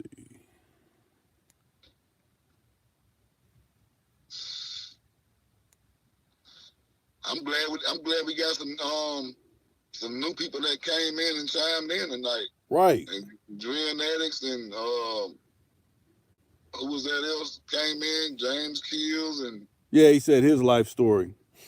oh, okay. Yeah, people, fellow Cadillac lovers, old school Cadillac lovers, vintage Cadillac lovers. Right. Yeah, I always did like them Cadillacs for some reason, man. Yeah, see, the Sevilles that like y'all got and like I used to have. I remember when I was little being on my big wheel and seeing brothers with them rollers in their head riding with the wax still all over their joint with the Keystones and Vogues, right? I'm like, man, I want one of them when I get bigger. Them mother nice back then, man. Right. That's when you see them in them old pimped out movies, the Mac and all them old movies like that, man. Like, damn, them dudes were really riding them Cadillacs with the diamond in the back, you know what I'm saying? Right. Matter of fact, it's an older brother. I want to say he's probably, man, he's maybe 80. No, he ain't 80. Yeah, he is. He's about 86, 87. He got a 74 coupe with the what you just said with the diamond in the back, cut top on, coupe top on it, white coupe top, yellow interior, and it got an auto start on, the auto start that they had from back in 74 where it looks like a the old timers like your grandma had in the kitchen where you turn it to to set the time. Well, it will automatically start when you had that thing set. Yeah. So he said, man, after a while, I'm getting so up there, I'm gonna sell this joint. I'm like, hey, let me know when you do. Because matter of fact, it got the Superfly lights on the front and the grill and the not the wheel on the back, but how the trunk, is like Continental, like how Lincoln is with the vinyl on the back. It got all that. I'm like, man, I gotta get my hands on that because I know that's worth money. He got the Batman fins on the back of that. Yep. Matter of fact, with the old pulsator lights on there when you hit the brakes. Matter of fact, you get a ticket now, you ride around with that. I know up here they give you an issue for that, but it's just cool just to see that car when you hit the brakes, them tail lights pulsate. Yeah. It was nice, man. They made cars back then. Right. Okay, Street said I got to doing TV and my come up so far. And then he said all my brothers got old lax. And he said I'm the youngest. Okay. That's what's up. Right. That's what's up. I'm relaxed. Yeah, there was some pretty good, nice, cars, man. Yeah, I can say, like you said, Rick, when you was coming up, man, that's all we seen with the old school driving around them big Lincolns and them Cadillacs, man. Right. And them Deuce McQuarters. Them too. Them motherfuckers was nice themselves. Them big beard Deuce McQuarters, them motherfuckers was nice. Man, I had a black one. I had an all black on black. With the moon hub caps, man, that motherfucker was clean, man. Huh. Yeah. I wish I had pictures of it, but I don't. He said my first love answered tags. Huh. Yeah. It's just something about them, man. When you get them and then you see that damn, I like to be riding on the smooth road. That motherfucker hit that level ride. Oh, right. You know what I'm talking about? That level ride. Yeah, and it level out. Like I said, I done had 3 of them type of Sevilles. My first one was a 79. It was all black Tabasco red leather interior, and it had them basket style spokes on it. I had that. That's what I had on my first one, Rick. I had them baskets on that first one I bought. They came on the car. I was too young to even know what the fuck they were, but I was like 14 years old, but I had it. The damn car was sky blue, man, like a damn powder blue with a navy blue top on it. It was clean though. I was like, what the fuck? I had never seen one that color. But the dude that took me to buy was an older guy. He was like, he like 20 years older than me, and he had a canary yellow one, yellow on yellow. That motherfucker was nice, man. It was so clean, man. He took me to buy that car, man. Man, him was the only ones in the neighborhood that had those cars. We was like, we stayed like 2 or 3 doors down, so we used to always go over there and pull beside each other and, drink beer and bullshit around and shit. Right. Yeah. Every time he see my car now, he be like, man, I hate I got rid of mine, man. I hate I got rid of mine. He wanted to buy mine. I was like, no, I can't sell you this one. Right. Yeah. And there was the rare cases. I want to say some of them came in diesel. I'm like, most of the ones I seen in diesel, people, done converted them over. I'm like, I can't even see why someone would want a diesel Cadillac like that. I remember seeing them. It would sound straight like a truck, like a semi truck, because it's that diesel engine in there. I'm like, ugh. Yeah. It's just like my like those taxi cabs they had back then. My homeboy had bought a damn taxi cab. That motherfucker ran off butane. Yeah, he had to run to the damn to the damn gas, to the butane station and fill the propane tank up because they didn't have gas tanks on them. They had a propane tank. So when he got low in gas, he just go get the propane, which it was cheaper. I guess you figure, for being a cab, for running on that, I guess it was more cost effective because, you figure all the, running back and forth to different areas, Yeah, I was like, man, that was like crazy to me back in the days. I was like, damn, okay then, I'm gonna ran on butane.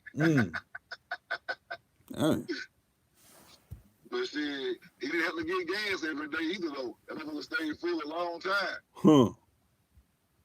I was like, damn, wow. Yeah. So, yeah, I had my share of cars. I know a little bit about them cars. Right. And I got an uncle that, he's like 80-something years old now, but he used to own a car lot. He used to run them cars. And I done bought quite a few on from him.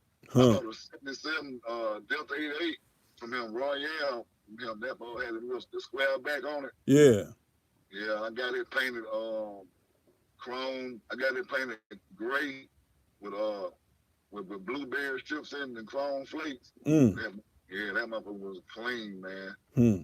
Back then we had the mirror tint. Back then you could put the mirror. I had the mirror tint on. Yeah, I remember when that mirror tint was big, and then it was like color mirror tint, like red and blues and all them different colors. I remember that. Yeah, I had that silver mirror tint on that motherfucker, man. It was straight.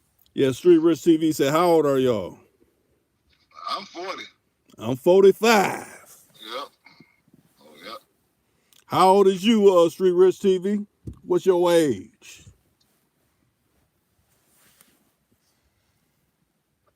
And I've been in the game since I was about 13 or 14, so and then I always hung around older people, you know what I'm saying? So I wasn't really running around nobody my age. You Right. know, by the time I got 19 and 20 years old, them little 13 and 14 and 15-year-old running with me, shoot, they was looking up to me by then. They thought I was the old school by then. So yeah. He said he's 31. Oh, 31. Okay. You've been on this planet for a good little number of years. I mean, you know, you still got a lot of growing to do, but you know, you're getting there. Right. All you gotta do is keep living and keep doing what you're doing. Mm-hmm. I'm like, I didn't think that I'd be able to see 25 or 30 years. Yeah, I remember that was the thing. 25, like you make it to 25, you really kind of doing it, because a lot of people is not even being able to say they done crossed over to that age. You know, I done lost a lot of people way before, you know, that they done made that age range. Yep, and some of them didn't even hit 21. You know what I mean? Right. 22, 23. You know, shoot, I spent like 5 of my years in prison in my 20s. And then I went back when I was like 30 years old.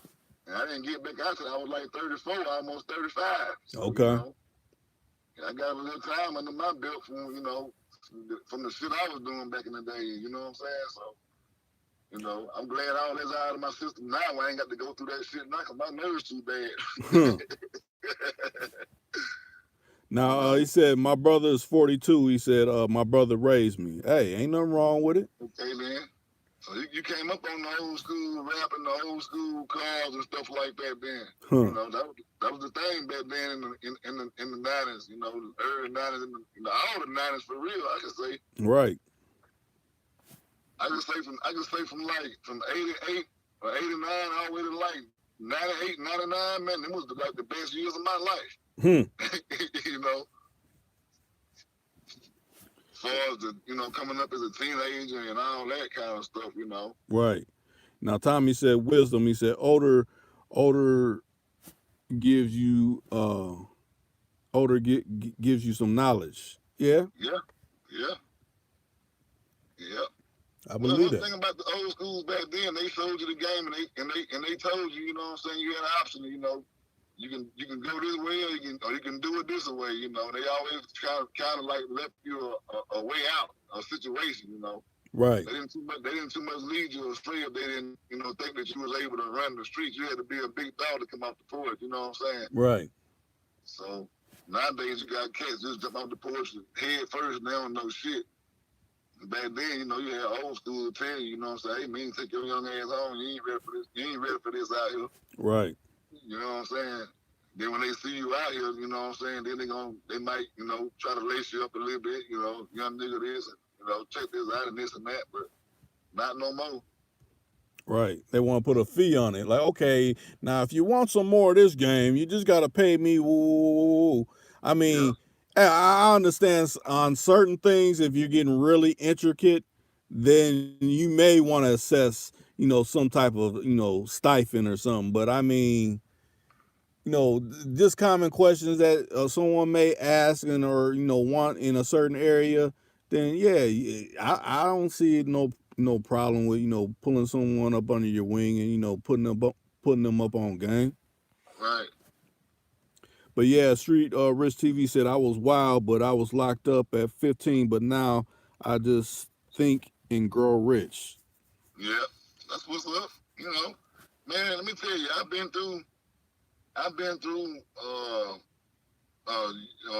juvenile correctional students, boot camps, rehabilitation centers, start programs. I done been through all kind of stuff like that, man. Through my childhood and coming up as a teen, you know, as a young teen, you know. Right. I had a troublesome past, and I've been a lot of places within, you know, throughout the system, and that had nothing to do with the way I was raised, you know. Because my parents raised me, you know, differently. Right. It's the choices that I made at an early age, but at the same time, like I said, I went through a lot, but I don't take nothing back. I don't regret nowadays because I learned from everything that I went through, man. Right. And it made me stronger and made me, you know, gain more knowledge and be able to understand the system a little bit better. So by me going through the system through most of the years of my life, I know what they pretty much can and can't do to me. You know what I mean? Right. So, and I know that the cards may be stacked against me or whatever my odds may be. It's just about how I choose to live the rest of my life at. And right now, I can say that I ain't been in no kind of trouble, no kind of shit in probably over 10 years now. Huh. Almost 10 years now. So I'm grateful to be able to be still walking around and still be able to share something with somebody. Right. Most definitely. Yeah. I know how it is when you get in that system, man, and get caught up in it, and you're real. The ones that holler they real, they ain't there for you, and your women gone and everybody gone, and you're doing it all by yourself, man.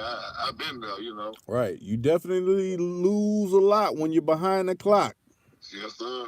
You lose everything. As long as you ain't got nobody but you and yourself, then. So you gotta make the best out of it.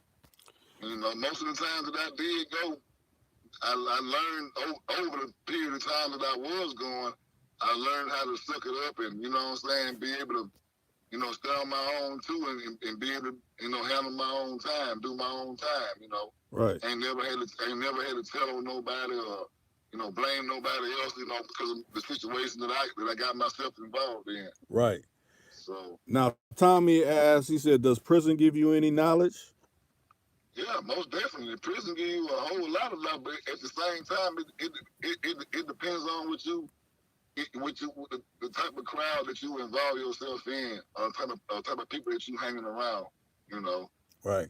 I didn't choose to hang around and run with nobody, but once you get to places like that, then you always can easily find yourself in this group or that group, or you try to stick with the most positive you can, But you got some people that want to be with the bullshit, so you got to separate yourself from the bullshit. If you ain't with that, but if you with it, then it's there for you. Right.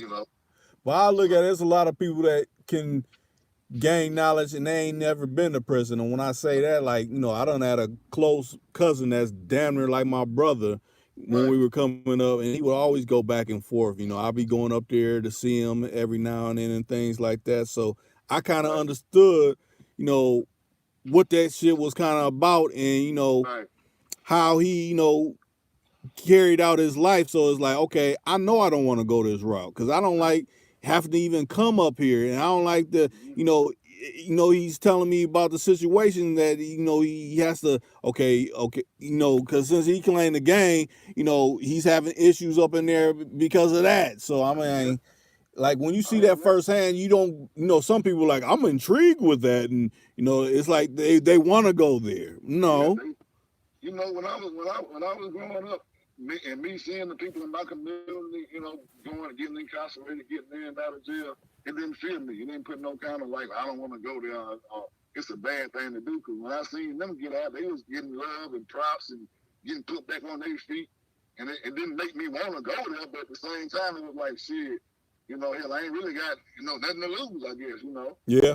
Just a little time here and there, but then when you get older and you start realizing, like, shit, man, you throwing your life away, and at the same time, you ain't gaining nothing from it, and this is what you want to do for the rest of your life. Right. I just look at it from like, okay, your setback, all the stuff that you built up, now that shit done got wiped out, and you're getting older every time. And when you're young, you can rebuild a lot of stuff, but when you start getting older, it's harder to attain a lot of certain things. I done lost cars, houses, good women, you know what I'm saying? All because I chose to be selfish and do the thing that I chose to do to try to call myself a hustler or get money or, violate the law, do this and do that, thinking it's cool, or I'm making money, I'm the man, and I done done all that, you know what I'm saying? Mm-hmm. So now it ain't nothing to me to be able to just look over there and see, well, them was areas in my past that I made mistakes in. I don't want to see nobody else go through back to help them, you know what I'm saying? Right. Because it ain't no joke, man. I done been through that motherfucker. As soon as you get through that motherfucker, they telling you to, hey, man, get like you came in this world. You looking around like, what the fuck? You right. About 100 more other motherfuckers, you know what I'm saying? You got to drop your drawers and show your balls and spread your ass, and you got them up there looking all in your ass. Shit, man, that ain't cool, man. Right. Someone that's way younger than you, bossing, telling you when to go to sleep. Hell yeah. The women, you got more women controlling you than the men and everything, and and they extra hard on you. They dyking and all kind of shit. They hate men. You know what I'm saying? Huh. You can't, certain ones you can't even look at them. They threatening to get your head busted and all kind of shit, man. And they ain't like, you know what I'm saying? People just go there like, you know what I'm saying? Oh, it's easy. I'm gonna go do this time and get back out. I'm a G, man. You gotta go through a whole lot of shit while you in there. It psychologically fuck you up, man. Huh. The way they feed you, the way they, you know what I'm saying, dressing you, the way they, you know what I'm saying, just the way they handle you all the way around. It ain't nothing cool about it. Right. Mama telling you when to eat, shit, sleep, bathe, get up, clean up, get out, you know, put you outside of the damn dormitory 3, 4 o'clock in the morning. It's freezing cold, you know what I'm saying? Fuck that, man. It ain't no joke. Working you for free, you know what I'm saying? You getting up, you got a job to do every day.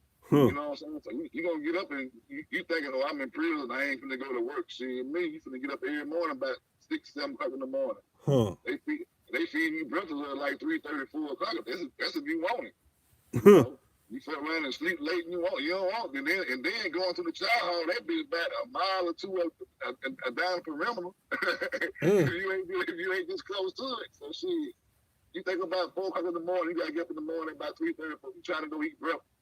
You gotta get ready and it's cold outside or it's raining or it's, you know what I'm saying, it's fucked up out there. Right. You gotta go damn near half a mile just to try to sit down and eat. Fuck that, man. Huh. Yeah, it's crazy, man. Then he said, Tommy said, I have a lot of family that's been in the system and in prison more than they've been free in society. Well, it's a lot. I mean, I got some family members that's institutionalized and been behind the wall more than they've been out. Yeah. Yeah. I know I got a lot of them. I think, you know, I got a lot of people that's like that in my family and surrounding. You know, I got people that did 25 and 30 years and just getting out. You know what I'm saying? Yeah. They left when I was like a little kid and they had been gone 25 and they just getting out. They, you know, they fucked up. You know what I'm saying? Right. So shit, I had a cousin just got out like 2 or 3 years ago. He was gone like 25 years. He had a double homicide on him. You know. He didn't even got there. It wasn't even his fault. He was trying to protect himself. You know, some dudes had jumped him, robbed him and shit or whatever. He was trying to protect him. He shot both of them. They ended up dying, and they gave him like 25, 30 years. Whew. Like, damn. Yeah, he just got out like 2 or 3 years ago. So, you know, and that mentality, man, it's crazy behind them walls, man. It's crazy. You see any and everything go. Ain't nothing here from you. Ain't nothing. Ain't no privacy, no nothing. Right. You got to shit this 10 toilets right beside you. Might well sit on down beside that motherfucker, beside the next man, and then do what you got to do. Handle your business. Shower the same way. You know what I'm saying? Go in there and shower. You in there with 15, 20 more people. You know what I'm saying? Right. You never get privacy, man. You never ever. That's why the thing is, you need to check your environment that you're in. I mean, a lot of people try to be like, oh, well, you know, even though they're doing that, that ain't going to affect me. Because, like, right now, I got a family member, he's doing 5 years, and I look at it like this. The Most High looked out for him because, you know, he went for, essentially, it's damn near attempted murder because, you know, him and his girl was drinking, and she had a pistol, and she pulled it out on him. And, you know, they're fighting for it and ended up, you know, she ends up getting shot in the neck. So, you know, he done already had a previous record, but, you know, they see that, you know, she was drunk and, you know, but they still had to give him something. So he's doing 5 years, you know, for that situation. But the thing is, peep the type of people you're around. If you know your woman's a drunk, if you know your woman got dope problems, I mean, if you ain't with that, don't align yourself with that. All kind of drama come with that. Right. If you out there and you thugging and mugging, man, you know, whatever you doing, hustling, however you trying to get your money, you just gotta think about the other side that people don't never talk about. You know, they always make it seem like, oh, it's all good, you can make this kind of money, you can do this and do that, but then when shit go to hitting the fan, it's gonna be you alone. You gotta stand in front of that judge on your own. You know what I'm saying? Right. You gotta be held accountable for what you done on your own when it comes down to it. You ain't gonna have no homeboys, no girlfriend. Sure, they might be in the courtroom for you, but that sentence being handed down to you. Yeah, but let's go back to how they try to teach motherfuckers on TV. Or you watch Verse 48. Oh, well, we don't want you. Just give us, you know, who did whatever. And then people up there snitching on people. But then, see, this is where it gets even deeper. Okay, They think they ain't gonna get caught up on nothing.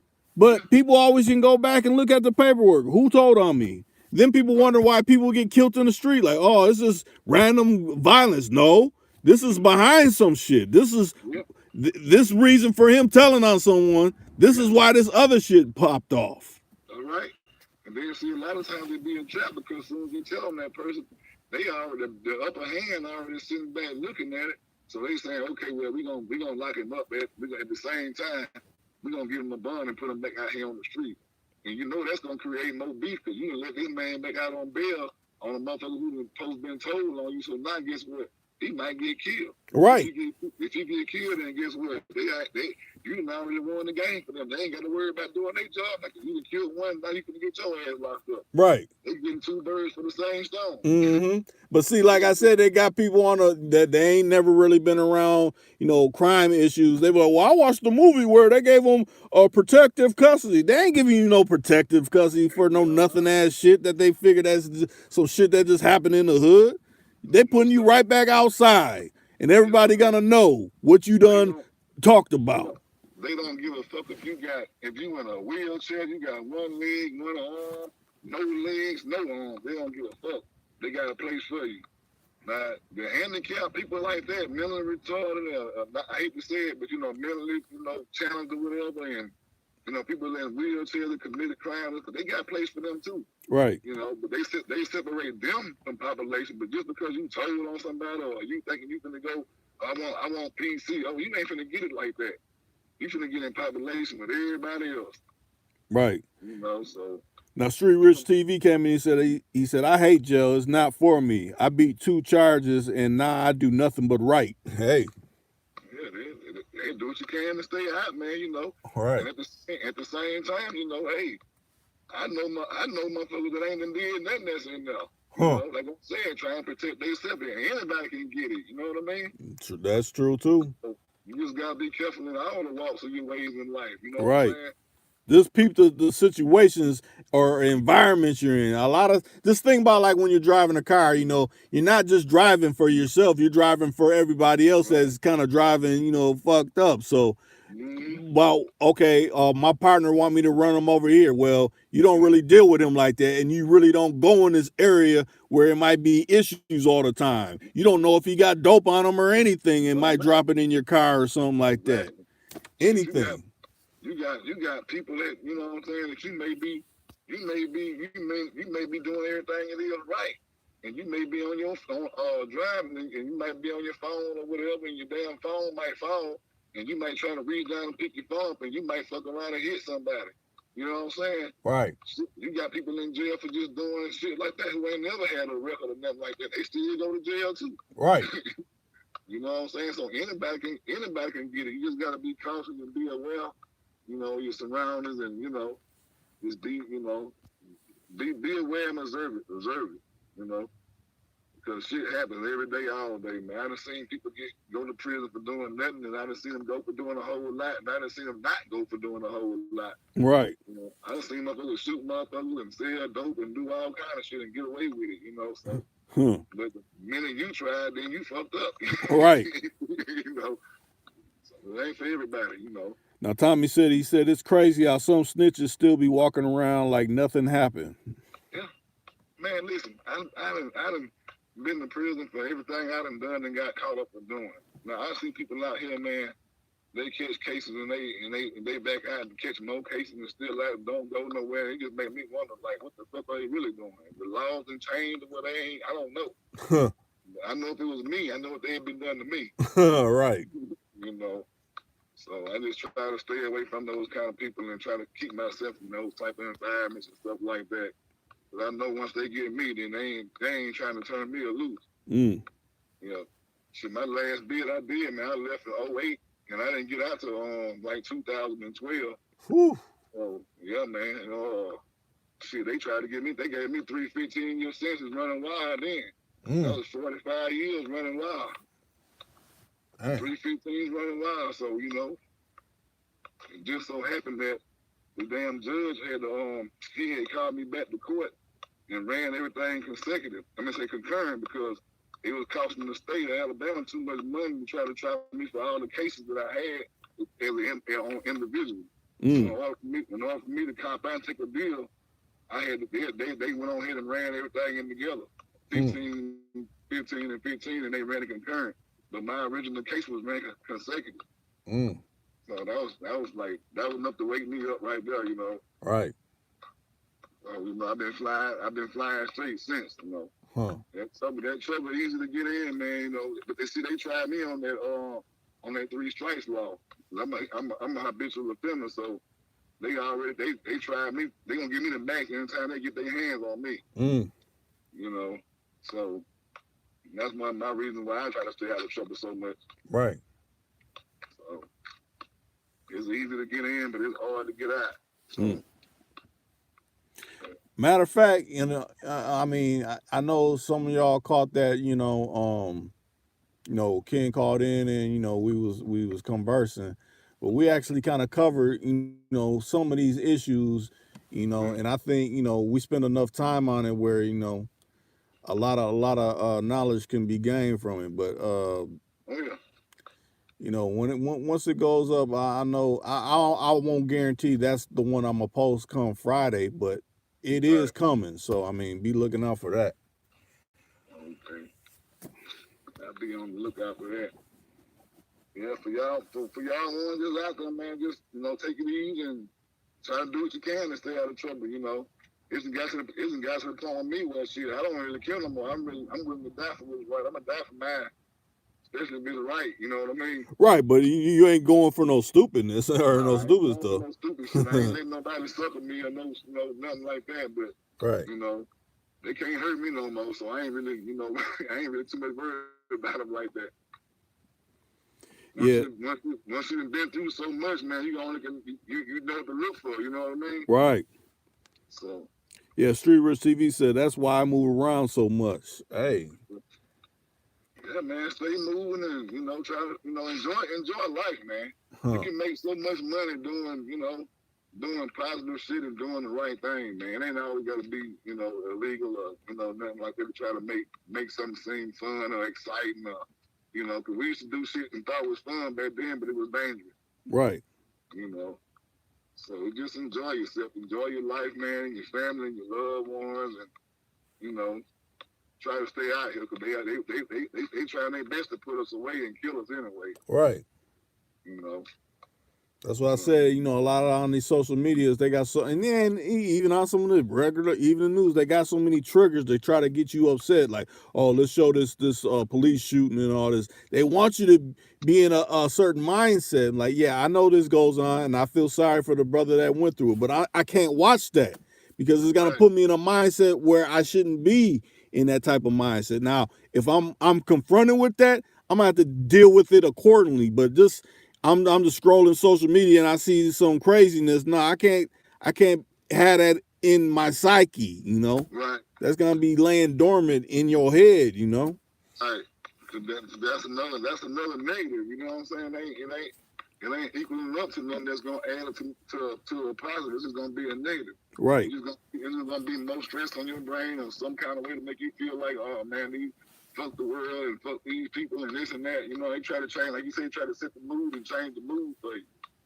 You know, so you just got to be able to know not to focus on those horizontal issues. Right. Those issues that go from side to side and don't go up and down. Mm-hmm. You know. Anybody in the chat?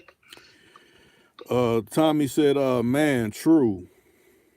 That's it, man. You know, if you think about it, they want to focus on everything that's really ain't amounting up to nothing. You know, Popeye's chicken or somebody fighting or Jay-Z did this or somebody did that or, you know what I mean? They don't really want to focus on what's going to help benefit us and uplift us and our community and keep us going. As long as we're confused and worried about what black entertainment speaking for us or, you know what I'm saying? They ain't worried about that. Right. You know? They want to keep us in a state of confusion. Because you know what I hate? And I noticed this. Think about it like this. They always be like black leaders. And then when they say that, you know, you have some, you know, white person, you know, they may not be up on whatever, but they're like, oh, yeah, you're one leader saying, like, I don't have a leader. Right. He's just a black person like me. He's not my leader. Do you have a leader? We don't hear about the white leader in the community. No, they always say the black leader in the community. No, we're our own leaders. Nobody leads me. Right. And it's like for everything they try to do with us. It's like, you know, in the sports and now they got the Stephen A. Smith and the Shannon Sharps and everybody want to be able to speak on the people out here on their behalf, and they ain't none of us. Right. You know what I'm saying? That's the only thing I don't really be liking about it. Like, dude, how can you represent us when you ain't us? You ain't from where we from for real, you know? You ain't getting it like we getting it out here for real. You just sold your soul already and got what you getting already. So now you ready to, you know what I'm saying, dance for somebody else music can make it seem like, okay, this is how the black people feel. This is how our community feel. No, it ain't, you know? Right. So. Now, Street Rich TV said, I got a mixed son and another one on the way. I never had a dad. Truth, Reek. Reek Channel taught me more than anybody in these last 2 years. Hey, I appreciate that, you know, you gravitated to my channel and, you know, the people that I done had on, you know, you done felt that it added something in your life. You know, I appreciate hearing that. And I appreciate, I look at it like this, you know, you've never had a father in your life. Hey, do the best you can with your seeds that you got in your life right now. You know, Right. Yeah, I mean, a lot of people like use that as an excuse. Well, I ain't had no father, so I ain't gonna be in my seed's life. Well, you brought them here. You brought them here. Do the best you can for them. By them. You know. Exactly. Change that that vicious cycle, that vicious circle of, okay, you know, I gotta disconnect. No, you build what you want to see out of your son. You know, do the best you can for them. You know, I mean, you may not be able to give them everything in the world, but you damn near gonna try to, you know, make a way out of no way for them. You know, right. Give to them what your parents didn't do for you. You change the dynamics of that, and you make it go in another direction. You know, right? Like I did. You know, I'm using myself as an example because, you know, I'm one of the fortunate ones. I came up with a mom and dad, but I still didn't. Somewhere I still didn't get it. You know what I mean? But now the Creator then blessed me to where now I got 2 grandkids. I'm just turned 40 years old. Huh? You know, so I'm still seeing my blessings and stuff like that, man. And you know, it's slowed me down and taught me a lot. So hopefully that the Creator can, you know, bless you to, you know, see my age and maybe older and be able to chill with your kids and grandkids, man. Right. And like, yeah, it may have been, you know, this kind of route for me, but you know, y'all don't even have to you know, put that into your category when you think about coming up, because, you know, I was there for you. You know what I'm saying? That's it, man. And somebody, you know, the way I was, you know, learned was, you know, I listened to what other people said too, and kind of listen to their experience and the stuff they went through in life. You know what I'm saying? So now I'm able to see exactly what they was talking about. Right. So now, Street Rich said, that's why I salute Ken so hard. And think about it like this, you know, and Ken even talks about it, you know, yeah, Pimp Stuff Holds Down American Pimp, you know, it portrayed, you know, different sections of his life at certain times, but we all change. You know, you see he's a business owner. He's been on countless of millions of records. I mean, done network and, you know, changed his life for the better. You know, matter of fact, you know, he's a major factor in his kids' lives. You know, and affecting them for the positive. And we all came from somewhere. You know what I'm saying? If we think about it, we all came from a past to somewhere else, somewhere. But as we got older and matured, and you know what I'm saying, you never know what life might have for you. No matter how you've been brought up. Right. You know what I'm saying? Sometimes, man, life can hit you with some shit that you like, damn, man, I wasn't even looking for this. I don't even know how I got here, but it's all good now that I'm here. You know what I'm saying? Right on. So, you know, it's crazy like that. But you got to cherish the moments that you have, you know, with your kids and your mom, with your mom, you know, pops still here and stuff like that, man. Spend time with them, you know, tell them you love them and, you know, try to be there for as much as you can. Because we already got the big mamas gone. Ain't no more big mamas. Right. You know, So, that's kind of a sad thing, and you know, because that kind of hinders on, you know, because you think about it, older folks are like libraries. You got to think about this. The longer you spend on, the amount of time that you spend on Earth, it's like you're gathering information. That makes it's like you're turn it into a library.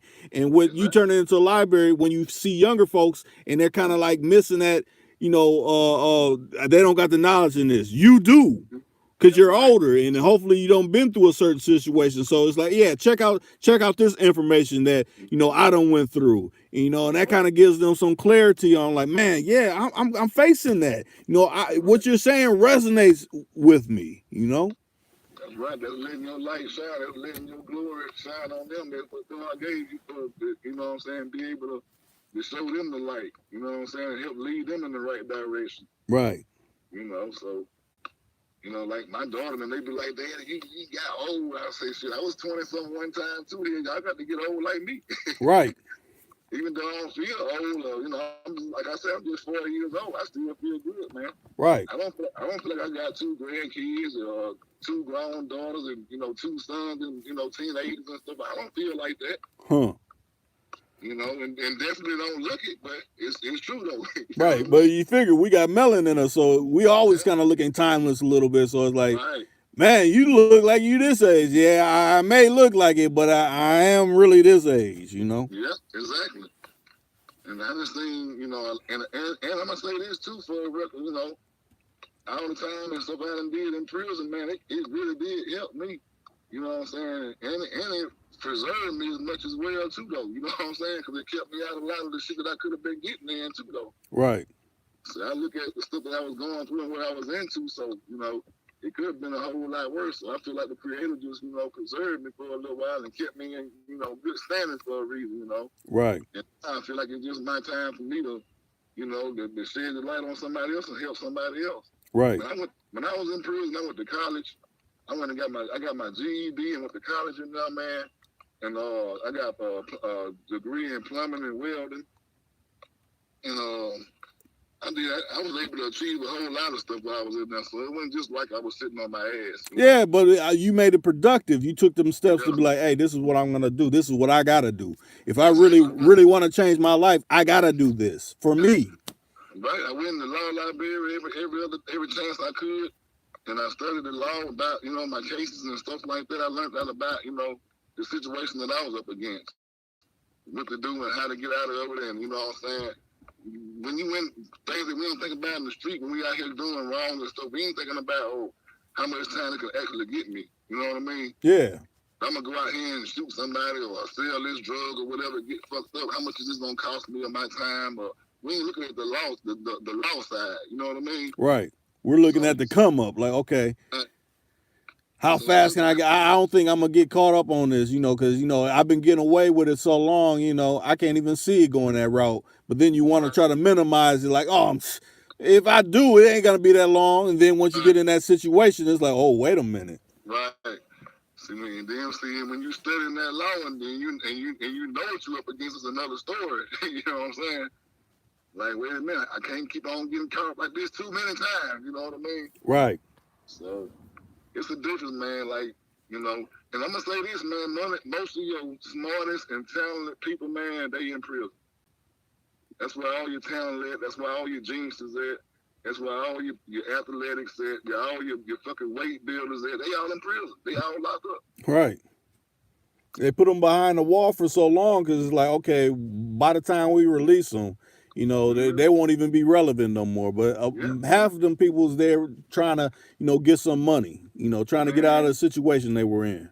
The businesses and the stuff that I've seen where men can actually do and make stuff out of nothing and survive in that type of lifestyle, man, it's amazing.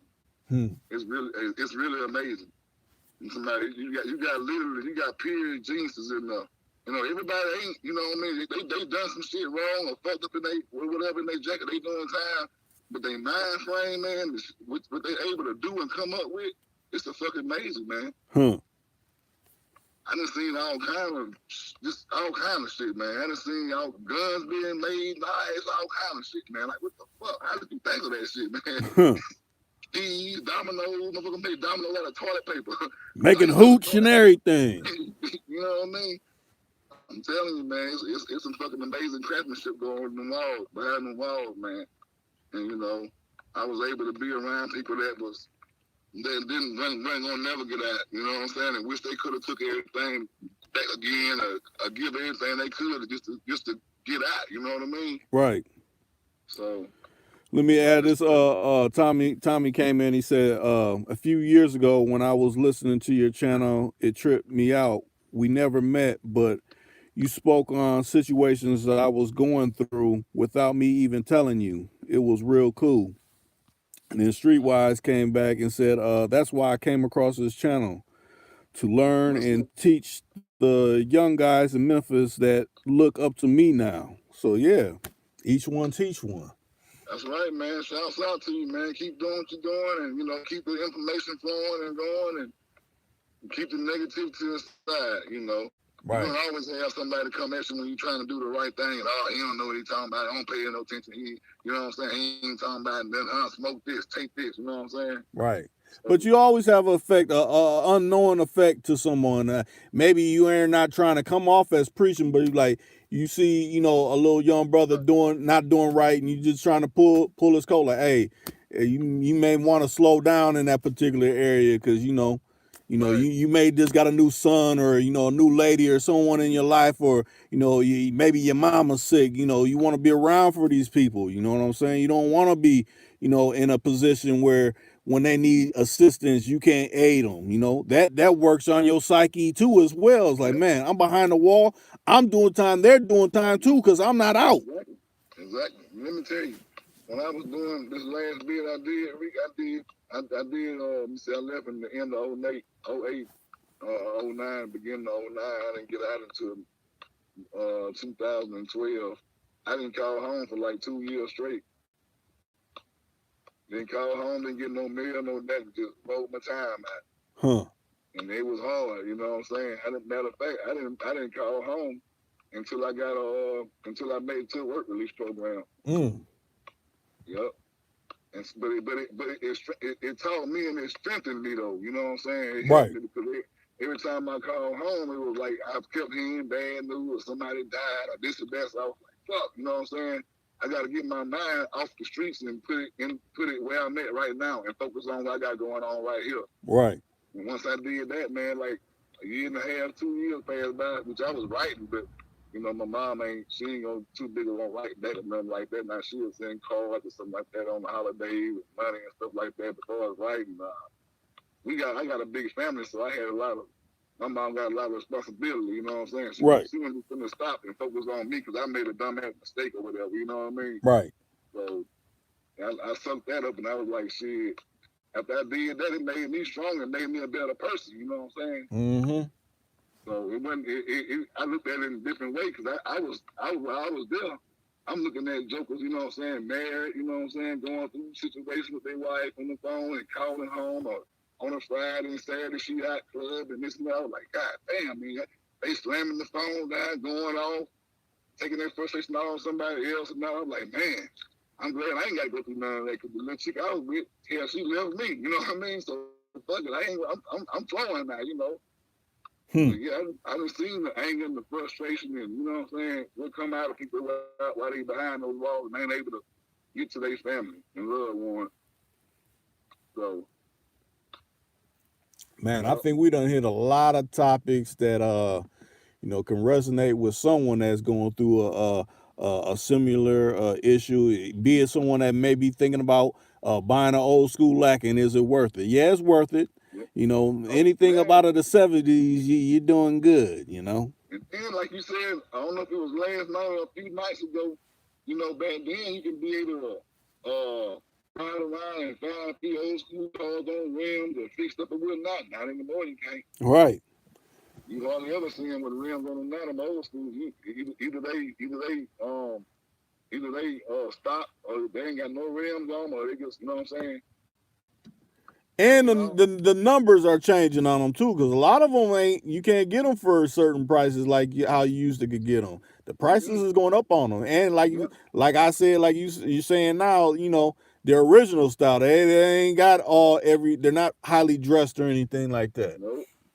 It's gonna be regular stock, and then since Obama did that cash for comfort deal, man, that's really pretty much wiped the streets out of the motor school cars. Right. I still see quite a bit on running around, but I don't see as many as I know I should be seeing. Right. You know, and then when you do see them right now, like you said, the price is way up there. Hmm. Shit, you might pay 10, 15 grand for a regular damn stock car. You know All what I'm right. saying? And it might have a little rest or something on the motherfucker here. Mm-hmm. So it just depends on what you're shopping for, you know. But they got a old school car lot down here called Gulf Coast Nose, I think it's called. Okay. They don't sell nothing but old school, Mm. and they pretty reasonable. You know what I'm saying? Yeah. They don't, you get a chance, you can put them up on your phone or whatever. They got some nice old schools, man. Huh. I think one I wouldn't mind having, I mean, because, you know, I'm a Cadillac and a Lincoln connoisseur, but Yeah, I like Lincoln too. I wouldn't mind having like a either a 7.7 up to probably 7.9 or 80 Lincoln Versailles. Right. Now my granddad, that's all he drove was Lincoln. He was a big Lincoln Town car man. Huh. So I never owned a Lincoln, but I used to drive his cars. You know, once he got up in age and when they able to drive, he wanted to. He'll get me to drive. I had license and stuff. And I run them all over town and shit. Man, them goddamn Lincoln ride so good, like you on a fucking air mattress or some shit, man. Right. they ride good. Hmm. Yeah, I like them old town cars. See, that's gonna mess around and make me start, you know, because, you know, now since up here we're coming to the season where, you know, I'm gonna put my Fleetwood up and put my Z28 up. So I know the Lexus coming back out, but I might mess around and drive my Lincoln a little bit too. Yeah, it'd be a good time bringing that.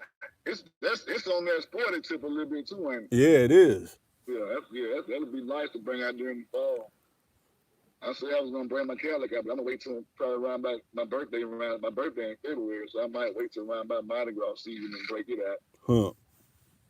That'll give me a little time to put a little more work into it and, you know, try to get it all the way back to part. Now, you ever make your way over to Mardi Gras? Yeah, man, okay. I live like the one in New Orleans. Yeah.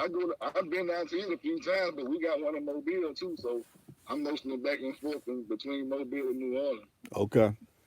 But hell yeah, we go down there, man. It's a blast. Huh. Blast. It's my party all night, fun all night, man. Mm. Yep.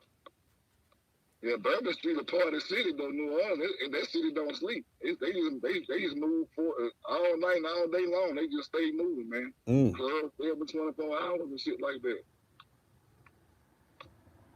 Yeah, Street Rich TV said he was thinking about selling his lack until now.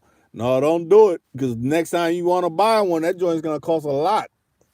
You can sell to me. How about you, huh? As a matter of fact, I know a guy that's got one like mine, man. He been trying to let me get it for a minute. He had it on Facebook Market, but I don't know if he done got rid of it already or not. Mm. I told him I had to hold up for a minute because I had too much other stuff going on. But I damn sure didn't mind getting it, though. Huh. Yeah, man. But, yeah, I encourage you to keep it if you want to, or you'll be sorry you sold it. Right. One car that I like that I sold, and I like to get it back, but the price has been up there. I had a 86 Monte Carlo SS.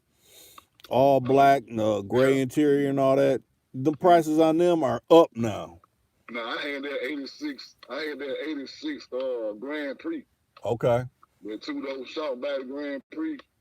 I had a couple of those. Yeah, they was pretty sporty with the stick in the flow. Yeah. Yeah, they was kind of on the light colors body style, but the square back a little bit.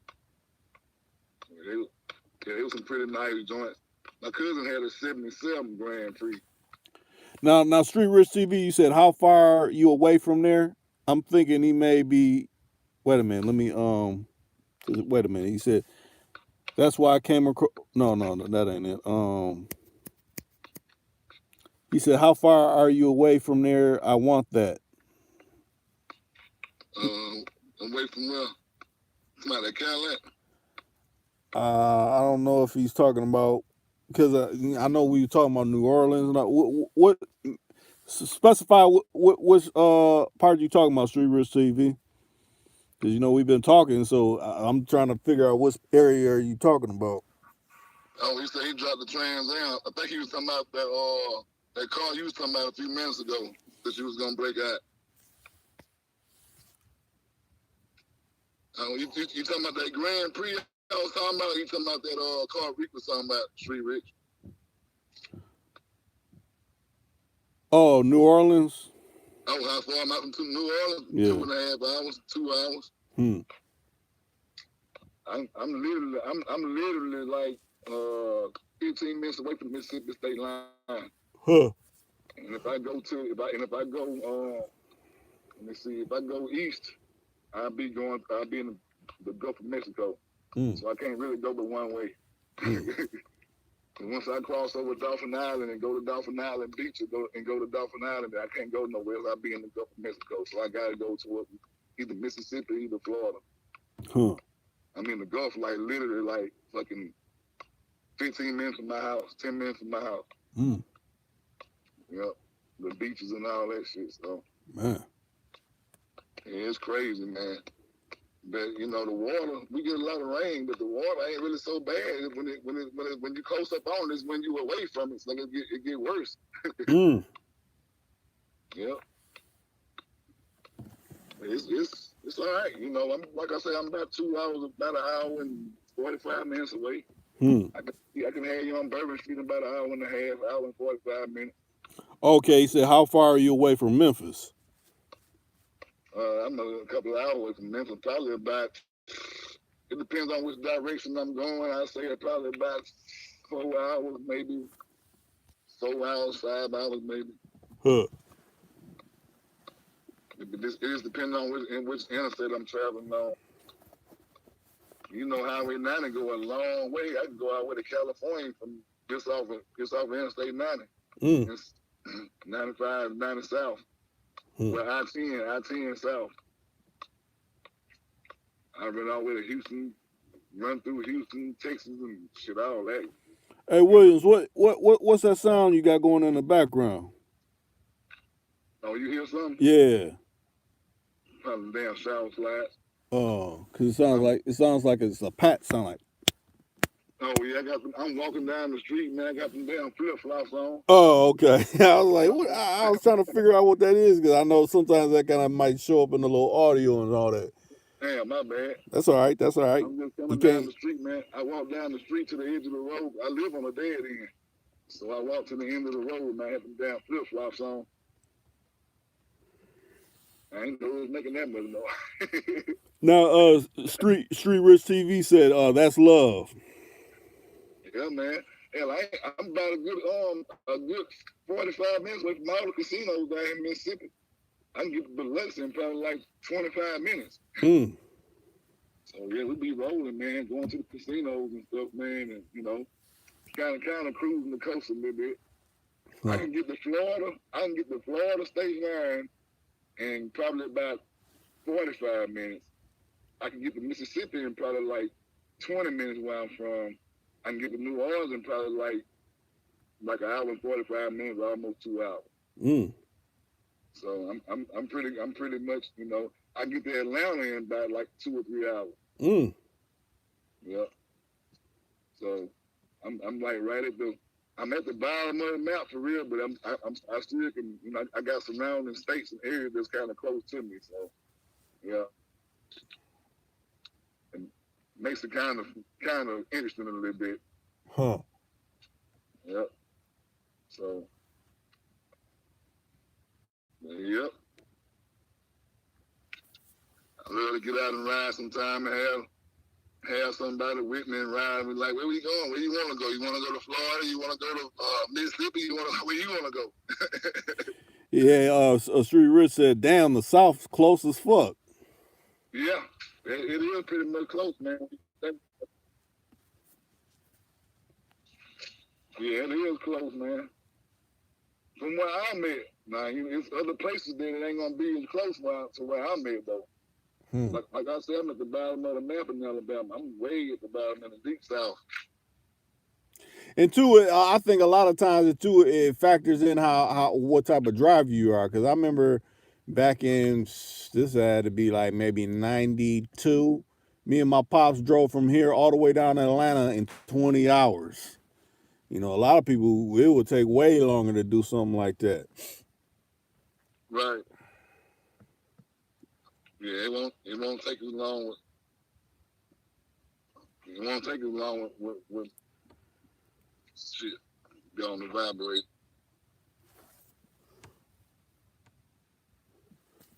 Can you hear me now, Reek? Yeah, I hear you. I hear you. My bad. I had the line going. I can hear myself echoing. Okay. But yeah, I'm in surrounding state, so it won't take me long to get from point A to point B right quick. But yeah, the South is kind of like jammed. I can go to North Carolina in probably about 6 hours. Mm. Yeah, it won't take that long. And see, that's what I like to do. I like to drive, man. I like riding the buses and shit too, but I like to drive my own cars or get a rental car or something. Right.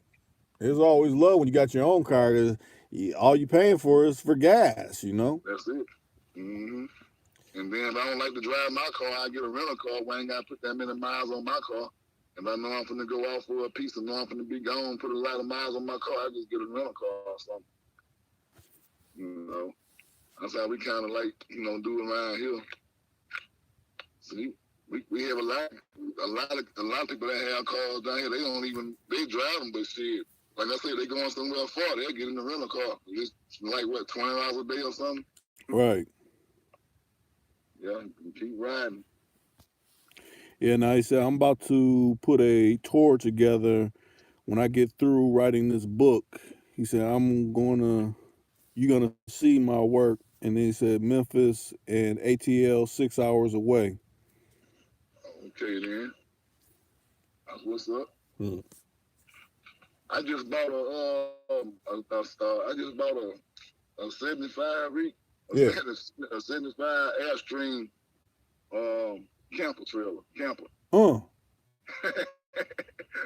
You wouldn't believe it, man. This body ain't nothing wrong with it, motherfucker. They just put a brand new flow in it, put in the bathroom, and put a brand new toilet in and put some ceiling on the top of the roof. Yeah. It had a little small leak in the top of the roof. Yeah. And shit, they fixed that. And I just bought it from them today. Hmm. See, a lot of people be sleep, they be like, man, I ain't got nowhere to be. I'm on the street. Dude, you doing what you doing. Get one of them little, like you just said, a little camper. I be seeing them joints for like 800. Got a bed, 2 beds in there, kitchen, bathroom, all that. You can stay in there till you get back up on your feet if it's really like that. Man, you know how many rich people live in those things? Right. That's how they hold their money. They don't go out and get no big mansions and shit like that built because they got money. They get a fucking small RV, man. They run and they cruise the world in that camper truck or that camper trailer in that RV, man. My brother just bought a piece of land about a year ago now. And he been setting up RVs on us. So I just bought my first RV, but he's already got like 2 or 3 RVs on there. So I'm gonna put his lot, man. You wouldn't believe the people that spend money every month, you know what I'm saying, to find some, just to have somewhere to stay. Right. They have like a little power source and some type of water line or something like that. We need, man, the power. We got the land. We got the power already hooked up. And the only thing you gotta do is come and block your shit up. You know what I'm saying? You can block it up if you want to, and you can rent the lot, or you can rent the available RVs that he may have. I just got my first one, but he's already got like 2 or 3 of them. He's been investing in. Your money back the first month, first 2 months. Cause there's always a deposit. They gotta leave a deposit or either a lease agreement. I make them sign a lease agreement saying, well, okay, you gotta pay a certain amount of money, to stay. In case you do leave, I'll still get my money. You know what I mean? Right. So, now, Street Rich TV said how much are RVs? It just depends. The ones I'm talking about, either they're like a pickup truck or like a van that's converted to a a camper or whatever. Them are kind of more reasonable. Now, when you get into the ones that look like buses and all that's different. Longer money, but you can still get into. No, go ahead. They different prices, man, but it depends on where you looking in the deals you run across. I go on Facebook Market all the time, man. I see all kind of deals on Facebook Market, man. RVs and shit like that. You just gotta go on there and, you know what I'm saying, and look at what you're looking for. Right. You can definitely find it. I've been finding all kind of stuff off of there. You know, I've been selling stuff on there too. You know, if I got somebody want to sell, I put it on Facebook Marketing. Somebody hit me back in the same day, next day, or something like that. You know. Now I will say this: if you do plan on grabbing one of them, have some type of like if you know someone that got some land where you can kind of park it, because Yeah. like they kind of get on you if you try to be having those in the city, because you know they take up so much room and things like that. Mm-hmm. Yeah, definitely find the regulation and you know where you can put one at or whatever. You know. But I'll say this: on the low end, you could probably get one for 8 to 1,500. You know, a lot of people are letting them go. Yeah. Yeah. But you'll be amazed at the people that live up north, man, and come down south snowbirding and living in RVs. Huh. They don't even live in their house. They come down here they come down south for the summertime and enjoy this beautiful heat. They rent these condos and shit out, man, and stay there for 2 or 3 months, and then they gone. Huh. Either they get in the RV or something, they gone. Right. And they'll actually pay you to transport their RV back to them. You know what I'm saying? Because they don't feel like hooking up to it or doing nothing like that. They really pay you to do it. Right. You know? So, I mean, there's nothing to be made in it, you know? That's what you can wash them and get paid for washing them or any damn thing, you know? Clean them out, you know? So, there's definitely money in the RVs and stuff like that. People don't really pay no attention to nothing like that, but shit, I see where I'm at right now, I see some RV lots, man. You probably can see like shit 200 or 300 RVs on one big ass lot, you know? Right. And you can imagine the money that's coming in. Yeah, Sir Lloyd Choice Keith said avoid the winter. Yeah, you go straight down there. So essentially you get one of them RVs, dry down south. You know, matter of fact, you don't even have to. I mean, if you're really on a budget type of situation, you got a stove and all that up in there. Essentially, you buy groceries, throw it in the refrigerator in there, and you know when you hit them rest stops, you know you can be hooking your stuff up. See, you got an RV already paid for. You could probably come down here and find you a lot for probably about $100 a month. You know what I'm saying? Or $200 a month, depending on where it's at. And you already said you already got an RV paid for. Now you just paying to set up at. You know what I'm saying? Right. And if you got the right kind of RV, you could have them car dollies on the back, so you could pull your car right behind the joint. So you know, if you still need to, get around, you got just buy a little small car where it ain't taking too much gas. Pulling it down the road, and you be straight. Yeah. If that's the route you want to go. Yeah. Or if you get a truck, man, if you get a bigger one, get a fifth wheel, a little bit bigger, but it's the same thing. Right. It don't cost as much, man. You know, it's actually people that's got millions of dollars that really live in those things for real. You know. Right. They got their money, but they don't want to let their money go back the same way they got it. They don't want to let it. They hold their money. See, the real rich and wealthy people, they hold their money. Right. Now, Street Rich TV said, I got my CDLs. I'm just looking for business ideas. Hey, well, that's one of them right there. And you got CDLs, man. You good, man. You automatically $50,000 a year. Automatically. That's the any job you go into. You got a CDL in your pocket right now that's worth $50,000 to you anywhere you go, man, in the world. That's just starting off with CDL. Right. Cause I'm in actually all my homeboys, they already got their CDL. They've been trying to get me to get mine. So I've been kind of slow about getting mine, but I'm actually been looking off into it now. The CDL license, that's automatically $50,000 in your pocket. You walking around with. Yeah, Sir Lord Keith Choice said show is. Yeah, exactly. Automatic. Just because you got them CDL, that's automatic. You can go on any job, you can drive dump trucks, or you can drive freight liners, whatever, man. As long as you got CDL, you're gonna put at least $50,000 in your pocket every year. That's at least. So that's a good thing to jump on right now, boy. Yeah, he said, Sir Lord Keith said, more than that, if you really driving, he said, I know truckers pulling in 100K. Yeah.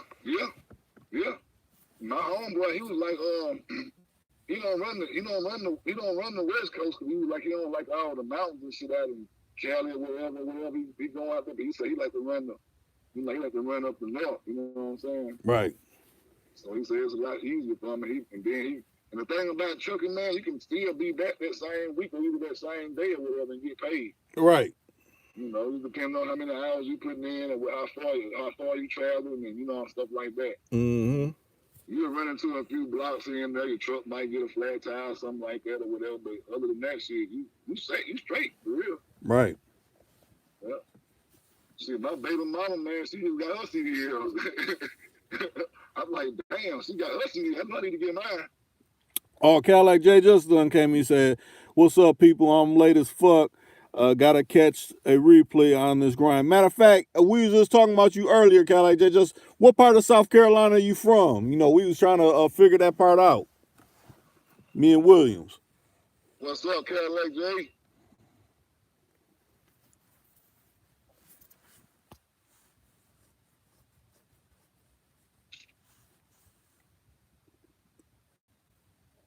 Man. Yeah, this is a good long one. I look at it like he said Columbus and Charleston. Oh, okay. Oh, he about the capital then. So about how far is he from you? He probably a good little way from me. He probably about 6 hours away from me. Oh, okay. Maybe longer. Maybe about 6. He damn near the capital. If he's in the capital.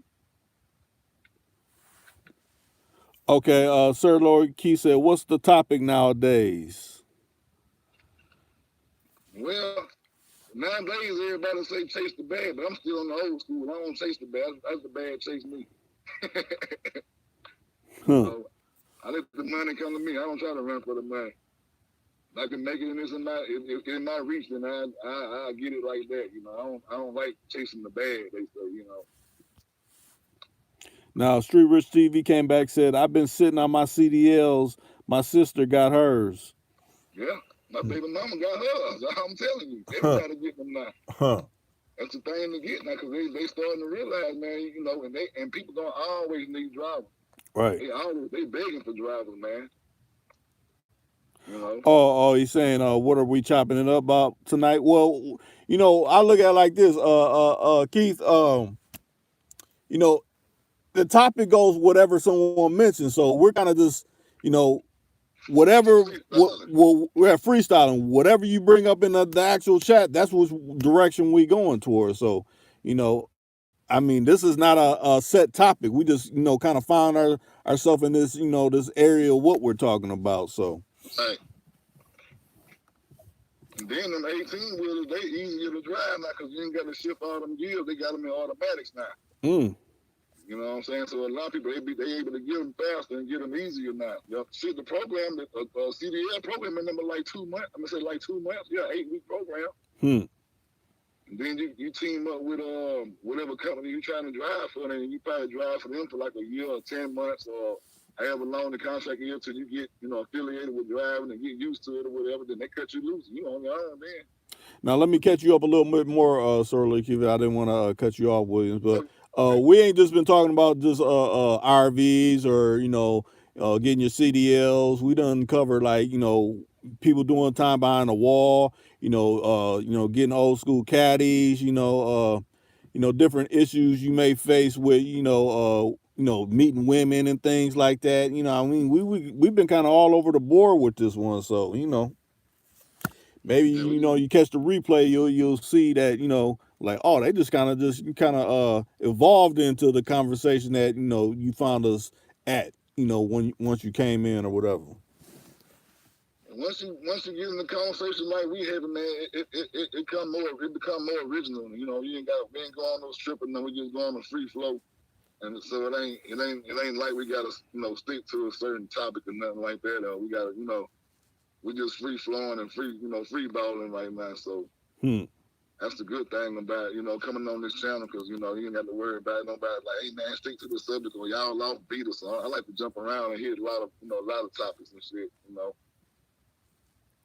To me, like sitting on one thing for too long, and kind of like it kind of like might be boring, or it might turn people off, or, you know. Yeah, well, Sir Lord Keith, man, let me just keep saying Keith, because that's throwing me off. But Keith, yeah, I'm trying to stay regular on at least around 9 o'clock if you in the Central Time area. That's when I try to do a live every day. I'm trying to stick to that, so, you know, people can, you know, actually tune in all the time for live, and if you want to voice something, you can chime in. I'm always gonna keep posting videos and things like that. Right. Okay, Choice for the records. Okay, Choice. I could rock with that. Now, let me see. Street Rich TV said it took me 3 weeks and I paid $5K for mine. I guess for a CDL license. Okay, then. Hmm. That's what's up, man. Once you thinking about getting your own truck, or you just gonna drive for a company or something? Because the money gonna be in your once you get your own truck, and then people don't know those trucks don't cost that much. Huh. They really don't. They ain't shit. What, about 10, 12 grand, 15 grand or something. But that's probably what his incentive is. Is like, okay, if I start driving, then that's why he wanted to think about business propositions. Like, okay, I could get some RVs, and rent them out, or you can get trailers and you can rent those trailers out to people that need a place to stay too. That's another way of coming up and reinvesting your money into something that doesn't cost that much to get into it. Right. Matter of fact, that's what it's like if you got a house or something that you rent out or whatever. You can put that bad boy on Section 8 or something. You make sure you get your money every month. As long as you keep everything, working and up to par, keep all your, maintenance and stuff did on it. Shoot, you can get paid every month, guaranteed for that. Okay. Just ran out through Section 8. Yeah, now he said that's my backup plan. Now, Choice said, I got a question about the game. He said, when y'all get a minute, well, shoot, say what you got to say about it. Hey, See matter of what fact, you if you cover. want to call in, throw your number up. Matter of fact, yeah, that's what I'm doing too on my lives. You can put your number up. I'll knock it out the chat, and then you can actually, be on there instead of trying to type everything up. Any of y'all that's in this live stream. Yeah, matter of fact, if y'all in there, hit that like button too, man. Let us know y'all listening in, and that helps us with the algorithm. It helps us get more notifications and stuff out. So y'all do us a favor, hit that like button. We appreciate it. Right. I can't see my screen right about now, so I don't know if anybody actually going. Yeah. Now, Street Rich came in. He said, "I just don't want to go back to the streets." Yeah. Well, they do anything you can not to go back there, man. Right. The way things going these days, man, you better off in the game you in because the streets ain't paying. The streets ain't leading to number jail, institution, and death. Huh. They ain't leading nowhere else, man. You can only do what you're gonna do for so long, but like I say, when the rabbit get the gun, then what you gonna do? Huh. Matter of fact, with all this technology, our technology's catching up. Man. It's hard, man. All right. It's getting harder and harder. You know what I'm saying? So the only thing I can say, if you want to be able to close your eyes and sleep comfortable at night time, ain't got to worry about no kind of bullshit like nothing like that, man. Just continue to try to do the right thing and make your honest living, man. Right. I mean, you said it right there. CDLs. That's money right there. If you want to start your own business, if you like cars, detailing cars, start your own business. You do lawn care, start your own business. Start picking up some equipment to go in that area. Pick up a truck to move your equipment around and go door to door to get contracts and things like that. I mean, it's so many ways to get paid. That's what I do, man. I run a lawn care service. I detail cars, buses, RVs, boats, or whatever like that. And on top of that, I work for a hospital at nighttime. So during my day, I be pretty much busy doing my work, and then at nighttime, I work part-time at a hospital. So I go in there and I do the little cleaning and stuff up there, clean the doctor's office and all that kind of stuff, right? So I'm constantly staying busy. So, and I'm doing this to keep me out of trouble, to keep me from going back to the streets. So I understand what he's saying. The money you make out here in the streets, man, you probably won't make it on the job, but at the same time, you can close your eyes and rest mode at nighttime. Right. Or you think about it like, man, I'm making this much more. But then once you get behind a wall behind that shit, it was like you didn't even make shit. You know what I'm saying? Because it's taking so many years away from you. Yeah, you get it back in legal fees and the system get it back from you, man. I'm still paying on fines and restitution right now from 1998. I just got through my last 1998 case for paying restitution on it. I just got through with it like 3 months ago. And now I'm paying restitution on on the 2008 and 9 case on these recent cases. You know, we're back 10 years ago now. So Yeah. yeah, so I've been caught up. They said I owed like $26,000, man. I got it all the way down to like 6,000 now, and I still owe them like 6,000. Huh. Now, Troy said the streets is playing for years, and then Street Rich TV said basically with the arm saying essentially that's what's up, and then Choice came in and said, bro, hit the road, stack up until you can buy your own rig. That's what I suggest. That's it. Once you buy your own rig, man, you able to run your own routes. And when you want to run, you got your own set time. You know what I'm saying? Do what you got to do on your own. Once you get that first truck, man, you work on getting you another truck. Then you ain't got to drive. You can pay somebody to drive for you while you sit at home and make a bank. Right. You know what I'm saying? Once you get 1 or 2 trucks, then you ain't got to do no driving no more. You looking for a man to put in the truck then. You know? That's what it's really about though. And then the trucks really I want people to go ahead and do that now, because the next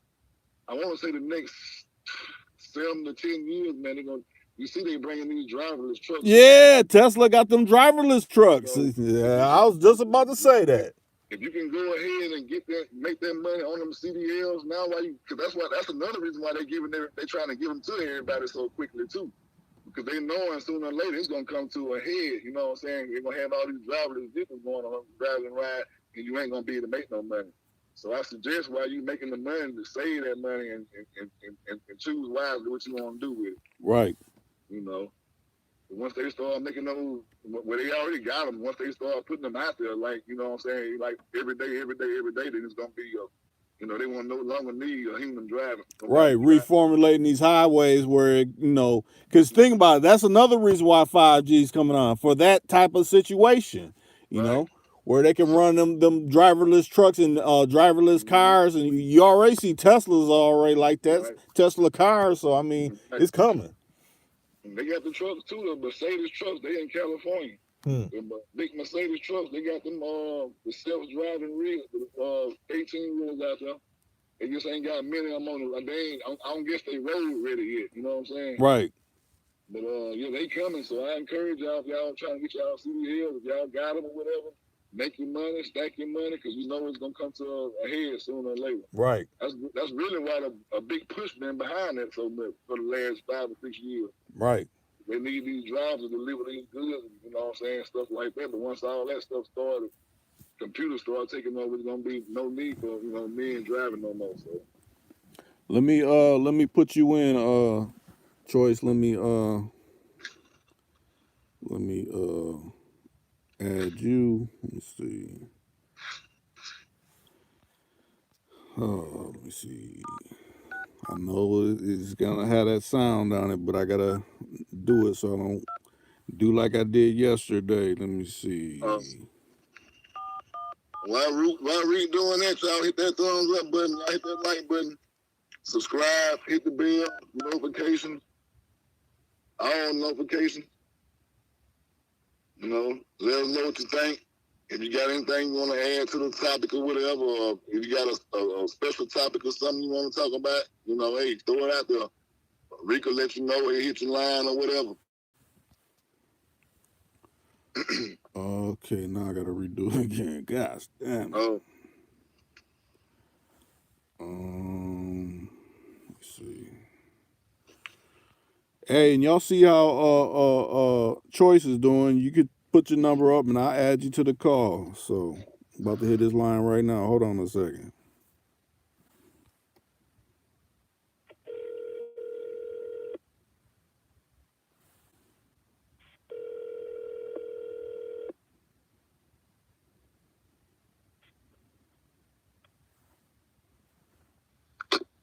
Joyce? Joyce? Yep. You there? Yeah, I'm here. Oh, you trying to get somebody else in? Yeah. Choice, you there? I hit your line, but it stopped ringing, so I don't know if you really there or not.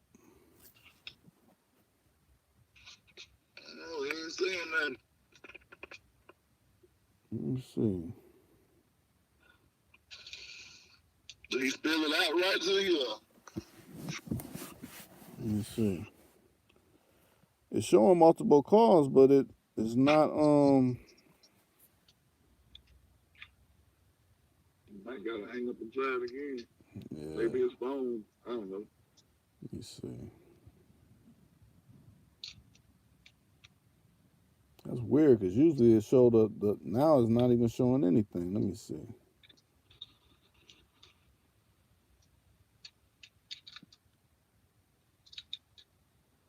Gosh damn.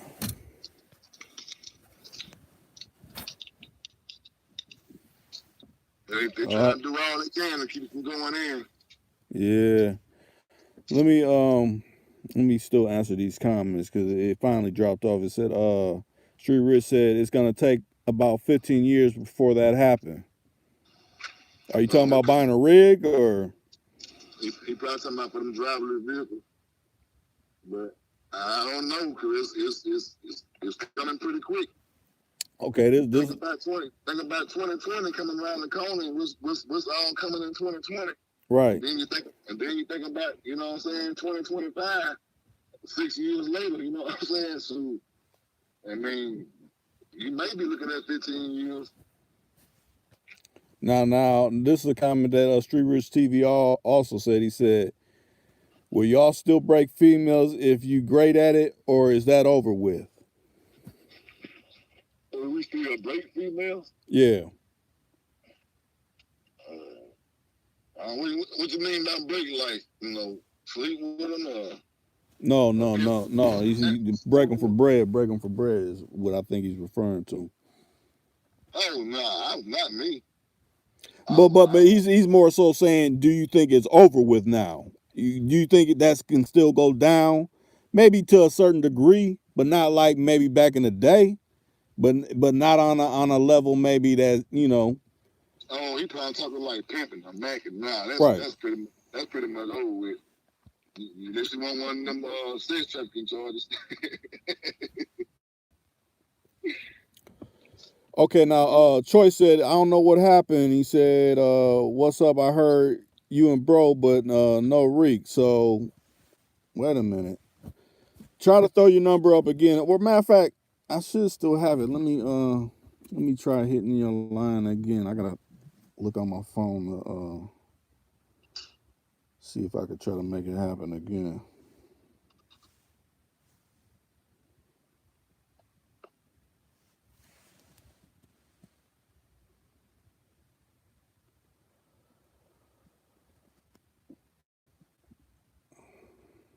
Okay, let me put that in. Let me see. Yeah, it's the right number. It just didn't connect. Let me try to add this call again.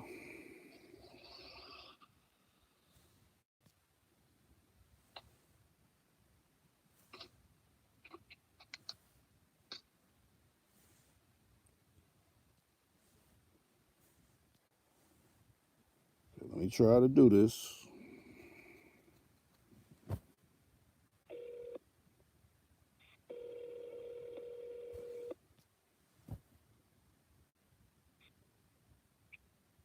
Hello. What up, Choice?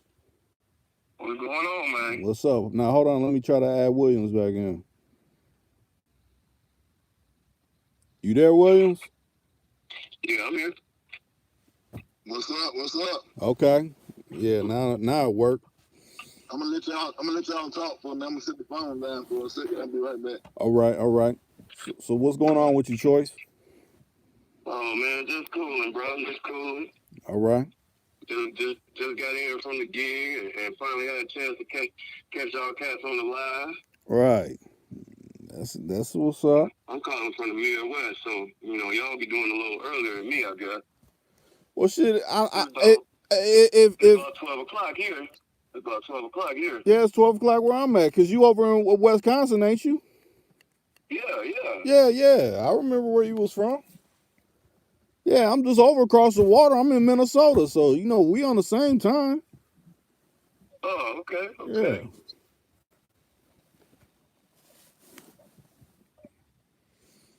So what did you want to add to the conversation? Man, I just had a question about the game from y'all perspective, man. Like, like Buddy just said, man, them new Chargers, them motherfuckers something else, and I know they switched it up. They always been switching it up, but True. as them folks, them laws and shit, Right. they always gonna make shit hard. But what really killed it? Do you think it was the fans and the laws, bitches going bad, or niggas going bad? In y'all opinion, in y'all personal opinion, you know what I mean? Cause me myself, I'm old school, you know what I mean? And I ain't with none of that fool, new age shit type shit, you know what I mean? So I look at shit my way. Right. Some cats look at it like that. Some cats, they don't. So I'm bad. My bad. Okay. Go ahead. Continue on. Okay. So I was just asking y'all own personal opinion of what y'all saw and what y'all thought about it, and what really killed it, because like Buddy said, that shit dead. Basically, right. Hey, unless you willing, unless you willing to take that, but nah, to me, the pros don't outweigh the cons nowadays. You know what I'm saying? Ain't worth no football numbers for a few hundred. Right. Think about it like this. Okay, we all remember, and hopefully, some of us done seen Claudine. You know how it was with child support. They wanted the man out of the household. Okay, they did that. They essentially that's what brought on child support, and essentially you being able to go to jail for not paying child support. So it's always something that they wanted to create to keep man, or I'll say the melanated man, essentially still in slavery in some type of way. So think about it like this. Right. When the drug game was popping, they rewrote laws and RICO laws and things like that to affect people selling dope. So think about it like this. In American Pimp, remember when I forgot the brother's name, but he said they can control all the drug dealers. They can't control the pimp. Now think about this. People that's writing laws, they probably watched that movie too. So when they heard that, like, wait a minute. Right. In a way, we kind of can't. But you know what? We're going to rewrite some laws so then we can actually control them too. You know what I'm saying? Exactly. And that's what essentially they have did. Keep talking. Keep on going, Rick. I got to hit my phone out one more time. I'm trying to check something. Okay. Y'all go ahead. I'm still here, though. All right. But yeah, essentially that's what it is, And you think about it like, in the news, they done had Bill Cosby. They done brought Bill Cosby and look, he did this from way back in the 60s. He was drugging women, or, they throw this stuff up with R. Kelly. Oh, look, he done been having all these kind of women. Now, they're not doing anything considering, when it comes to like pimping or anything like that. But that is like almost like a poster child, like, okay, yeah, these are big entities and we're taking them down. But we're going to trickle all these things, these new laws that we're rewriting that's, essentially to help benefit women. And if you fall in these type of lines of doing whatever you do in your life, it's going to affect you. And we're going to give you football numbers when it used to not be football numbers for certain things that, people participated within certain walks of life when it came to leisure.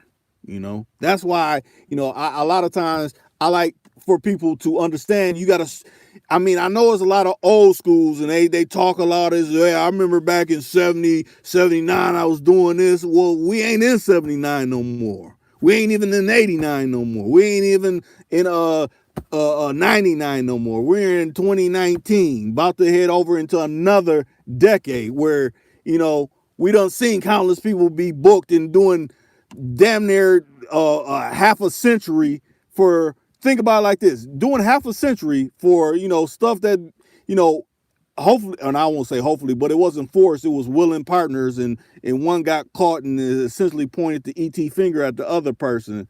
But it's people out here raping women that may not have pigmentation in their skin, and they getting slaps on the wrist and 6-month probation. But two people that was willingly in on trying to make some money together.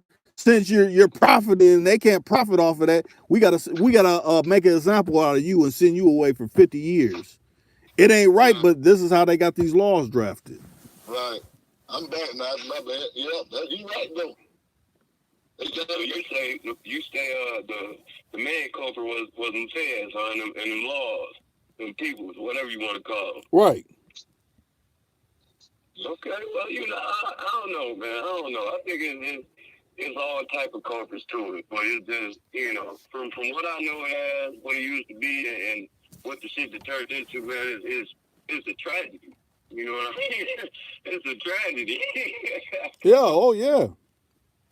You got when all that Me Too movement and all that stuff going on, man. It's really a scare tactic to say you better not do this or this is what's gonna happen. You know what I mean? So, but see, let me chime in. But what's twisted with me though is that when it comes to the female side, they ain't never really faced nothing. You know what I mean? They ain't faced nothing back in the day. They ain't facing nothing really now. right. You know what I mean? They get a little slaps on the wrist still. You can't go in and go out like you used to. Because see they understand that the female is not the threat. You see, the female is the threat. The black male is the threat. You see what I'm most saying? definitely. Right. Think about it as a big ass rat trap, and you put cheese on a trap, and then the rat comes up and like, man, I'm hungry and desperate for whatever, and he gets snapped and breaks his neck, but nothing happened to the cheese. So think about it like the female's the bait essentially, and she's on a trap. And he's figuring he's gonna make some money with her, so he gets to try to make it moves, and he gets snapped in that trap. Now the female, she could go free because she was just the bait for the whole thing. That's how they're taking it, because it's like most of the time, yeah, she's the cheese, because cheese is the fettuccine, the money. People want to get money. Think about it like that.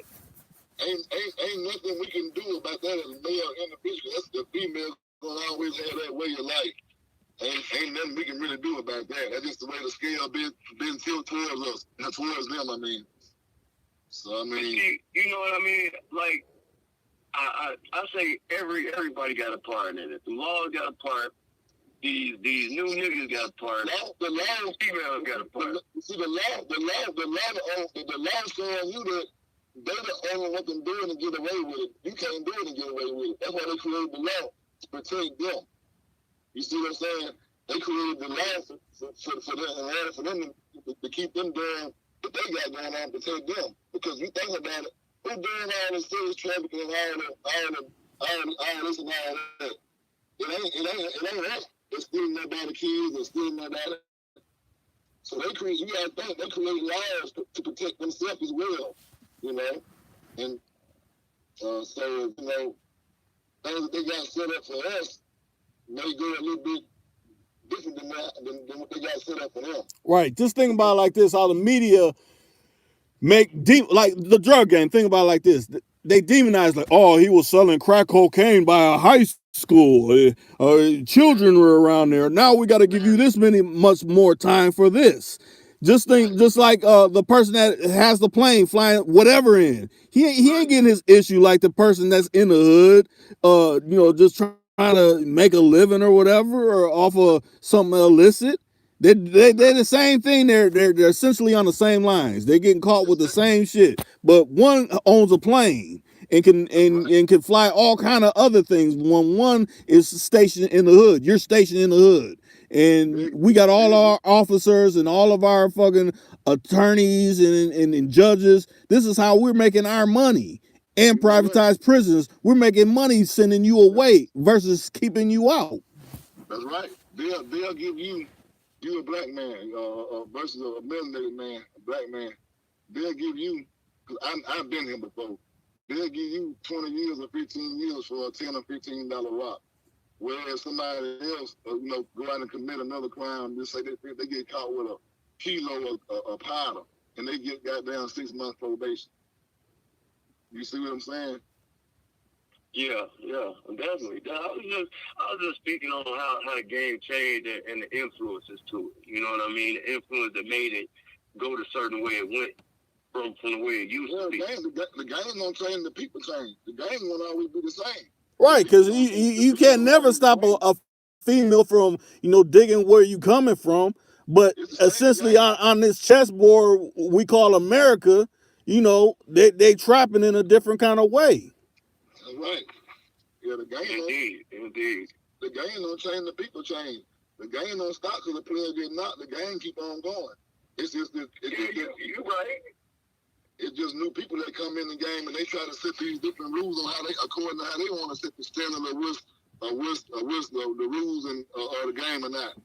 And so you got everybody coming in trying to change the rules and say, I want to do it this way, or we need to do it that way, or you can't do it like this, or you can't do it like that. So you got a lot of deflection going on right now. And they're profiting off that. No, go ahead. Go ahead, Rick. Go ahead. I'll say one thing I've seen, man, is with melanated people, they always want to push the goalpost back. You know what I'm saying? Anytime we start scoring touchdowns, like we was doing 20 years ago, war room, cats was in the streets doing their thing with the bag in the 90s, they always push the goalpost back. You know what I mean? Like it's something about when they see us getting wealthy, like it drives them crazy or something. You know what I mean? Like, cause you win against the odds and we won. Cause see, when they put that shit out there for us, they put it out there to destroy us. They didn't put it out there for us to get money off of it and get rich off of it. They try to destroy us and kill us, man. They want us to go out and kill each other and gang bang and who up and just tear the black community up. But we found the way to fucking cook that shit and make money out of it. And once they figured out that, they got fucking pissed off. So, these motherfuckers, they learning how to cook this shit and sell it now. So they making money off of it. They becoming millionaires now. So now it's time for us to goddamn up our ante. You see what I'm saying? But as long as the white boy was doing and he had a little coke problem or whatever, it was all good. See, it's two sets of laws. So you got a white collar crime and you got a blue collar crime. Right. Now just think about this, another reference from the 80s, 90s, essentially when it's the war on drugs, crack cocaine, y'all so terrible and making hardcore gang members and you just we could throw your lives away and give you all these years. But now that is what? Oxycontin and all this, and it's affecting, the melanless. Now it's like, we got to do something about this. Oh yeah, they need help now. We can't afford for them to lose their life or their career on account of it. They got an addiction. See, it's an addiction now. But when it was on us, man, see, it was lock them all away, lock them up, three strike, lost, already key. They ain't nothing but a bunch of what Hillary called us. Damn, I forgot the word she used. Super predators or something like that. Super predators. Yeah. Super predator. Yeah, they had all kinds of stigmas and names for us. But see, now they fit the tables and turn with this opioid crisis and all that shit. Now look at them, they begging for help. You see what I'm saying? They got all kind of treatment centers and all that. But where was that for us? Where was that for us? Right. Only option we had was go to jail. I know I got caught up in that shit. That's how I'm able to talk about it. I got caught up in that shit, man. I've done time in that shit, going through this same old shit. Looking at, you know what I'm saying? People that got busted with a little or nothing and get a whole lot of fucking time. Right. And then you get somebody else, you know what I'm saying? They get busted with kilos or whatever, this and that, and, of another, culture or whatever, and they got scot free. Right. So, they got those, like I said, they got those laws, man, set in place for. That's why they had to go back and they had to change some of those laws and reform some of those laws because they started to figure out that we was giving the people too much time on this cocaine and crack and all that shit was basically the same damn thing. So they had to go back and change. Definitely basically the same thing. Yeah, they had to but see at the time you can get caught with a damn ounce of power of cocaine and that's a federal charge because you got 28 grams. You know what I'm saying? But if you get caught with you know what I'm saying, some shit that's manufactured and cooked up, then you can get way more time than that. Right. So, yeah, man, because saying you're manufacturing. You get manufactured and it's cooked up and it's, you see what I'm saying? Now, let's take it a step further. Now, I mean, we're on September 12th now because we don't went past September 11th, but we was essentially, started this broadcast on September 11th, and we all know what happened during that time. Well, a lot of laws changed then. They introduced the Patriot Act, and with the Patriot Act before then. Remember when people were like, well, $10,000, if you reach that amount and buying whatever you're buying, they investigate you. Well, now, if you reach any amount, they can investigate you. So, I think it was like 7,500 now, something dropped down and like. No, it's lower than that. It could be $1,000. 1,000. From 10,000 to 1,000. So they can investigate you. And like, well, he's buying something. What's he doing? That means they put all their resources towards whatever you're doing. So that's automatically, turning the light on to you with you out even knowing that. If you're not, versed with this information that I'm telling you. Mm-hmm. And see all that could tie in, if it does tie in with the IRS and all that, see.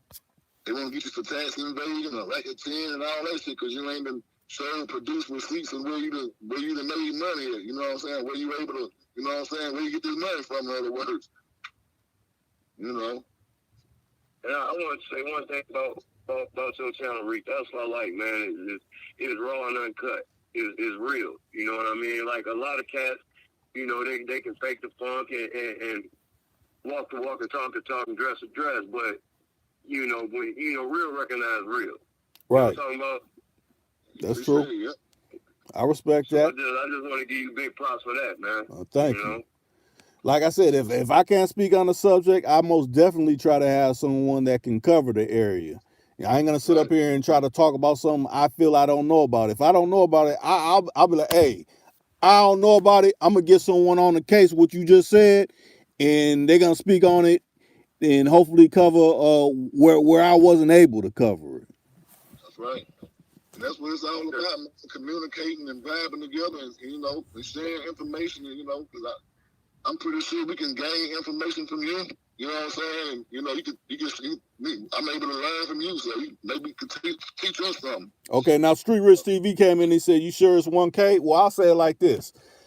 I'll say this had to be maybe 8 years ago. I went to go buy a Z28 like I got right now. I went to go buy a Z28 on a lot. And this Z28, it was probably less than $4,000. It wasn't really in good shape. I just wanted to get it. But it was on a lot. So when I went to the lot, I was like, okay, I'm ready to, put my bread down on it. They said, yeah, you can do it, but you got to assign your social security number. I'm like, wait a minute, why I got to assign my social security number? It's like, because, it's the Patriot Act now. So, essentially, you got to sign that to prove, that, where you're getting your money from. Like, well, I work a job or whatever. I mean, that's how I'm getting my money. But you got to sign this. So, we're going back and forth. So this guy pulled up on the computer and it showed everything about the Patriot Act. Any amount starting at $1,000 that we can investigate you about. To investigate, where you're getting your money from. Wow. So as soon as he said that, I'm like, you know what? I could buy this car from someone off Craigslist or any off the street. Why do I have to give you my social security number? I ain't doing it. I'm not doing that. Right. And I didn't do it, and dude lost out on the sale. I'm like, I done bought Corvettes, done bought all kind of other things. I didn't have to do this. And this was during that. But if they feel that's like what's the word I'm looking for? Like systematic racism. If they feel like what's this nigga coming in here thinking he gonna buy something? Oh, we gonna get these other people on him. Versus when you're dealing with some people that just be like, well, he's on the up and up. They can enact that anytime they want to on you. And if you fall for it, you're playing into it. Yep. I just had to tell my baby brother, the same thing. He got a 650 credit score. I told him, man, you can get anything you want, right? So remember I just told you about the RV deal, right? Right. He went to go, just look at some, not necessarily to buy one, but he, if he wanted to buy one, he was, willing to buy it or whatever. But he went to the dude to the RV lot where they sell them at. And he got the dude, told me he was interested in buying one, and that fucking systematic racism kicked in. Where he got good enough credit, but at the same time, we can't sell you this. You know what I'm saying? I'm like, why he told you he couldn't sell it to you, in other words? You know what I'm saying? My brother, he don't understand. He way younger than me. He didn't understand that they were trying to run the racism game on him. It ain't that your credit was good. Your credit, you got A+ credit. It ain't that. But then he didn't want you to have that trailer. He didn't feel like he was fit to have it. He thought that you was he wasn't looking for you to just be able to come in there and drop your money down like that without giving you no kind of problem or issue. You know what I mean? Right. That's the problem with some of them people what they have with us, when they feel like we come into these stores and we going to buy something, they try to give us a whole lot of red tape to go through. But when somebody else want to buy it, they'll come and sell it right on to them. Right. You know what I'm saying? Or they'll jack the price up to. Notice every time you go into a car lot or you go into buy something, when you going to buy a particular thing and you looking at it, that fucking that representative or that person gonna always try to persuade you into getting something else. Never what you want. Right. I always pay that some attention because anytime they try to tell you that you don't want to get that, you might be more interested in this and you can afford this and that's gonna be too much expensive for you. Or I'm looking at this right here. This is what I want. I got my eyes on this. Is what I want. You know what I mean? So they'll play those type of games with you in order to try to keep you from getting something that they feel like that you don't, that they don't want you to have. You know what I mean? So my brother, he didn't understand it. I was like, yeah, they just played the systematic racism game on you. That's all. Your credit and shit was good. You got money in your pocket, but they weren't about to sell you that campus because they already didn't want you to have it. He went back 2 days later and somebody else bought it. But, I was like, wow. Yeah, so it still goes on. It's still thriving. They got new ways of going about it. It's like they done got past calling you a nigga or whatever, coon, whatever they want to call you. They're just doing it in a systematic way. Okay, well now we'll get these people investigating them, even though if he's on the up and up or whatever. Yeah, we're gonna put these people on them. They'll put a smile on their face and shake your hand and all that, and it may be a car. They might want $3,000 for that car. But when you get there, we're gonna want $4,500 for it. You gonna have to put $2,000 down on it. You see what I'm saying? They gonna try to jack the price up on you and all that kind of shit. Right. So that. Can I chime in? Yeah, go ahead. Yeah, you chime in. Okay, when it comes to that, man, this is my outlook on it, man. That is like a disease. You know what I mean? And it like reinvents itself and it rebuilds itself like every generation. Right. Like, so what they used to do, the generations before us, before now, they're not doing now. And what they're doing now, they're not going to do the next generation. It's for real like a disease, you know what I'm saying? Because it's a power play. You know what I mean? They don't never want the competition to be level. Right. Even though if it is level, that's when it's going to be a wrap. But they refuse. They'll do anything just not to let that happen. You know what I mean? Right. But racism, man, like, especially systematic, it's like a disease. Well, there's certain folks, like the 1% and whatever, man, they just sitting up with their money, not doing nothing, thinking like, man, how can we continue to get rich and continue to make them poor? You know what I mean? Like, period. They got time on their hands. What we fail to realize, as a melanated group is, racism. It's called racism for a reason, but also racism is a team sport. Oh yeah. You know what I'm saying? You either play together as a team or you lose by default. And so we got to get together and start playing as a team together. You know what I'm saying? Right. We got the system stacked against us. See, they don't give a shit about trying to give us no reparations and no freedom or nothing like that. That ain't their job to do. Their job is to keep us oppressed and oppressed and repressed. You know what I mean? Right. Why would they want to uplift you? You know what I'm saying? Or uplift us. Right. They know once they do that, then if one nation fall, rise, another nation got to fall. So why would they do that in a game that they created that's called race? Right, and think about it like this: you always hear these political pundits on these Right. news shows say, "Oh, the system is broken." No, the system is operating just how they want it to operate. This is how it's supposed to operate. Exactly. As designed. Right. That's the foundation it was built on. It was built on thieves and slavery and robbery and murder and all that. So all of that. You can't get nothing else out of it. Somebody broke already. It was never fixed. It's Right. been broke from the start. It's been broke. It ain't never ruled in our favor anyway. I look at it like this. Let me chime in and say one little quick point. That goes back to the description of the game.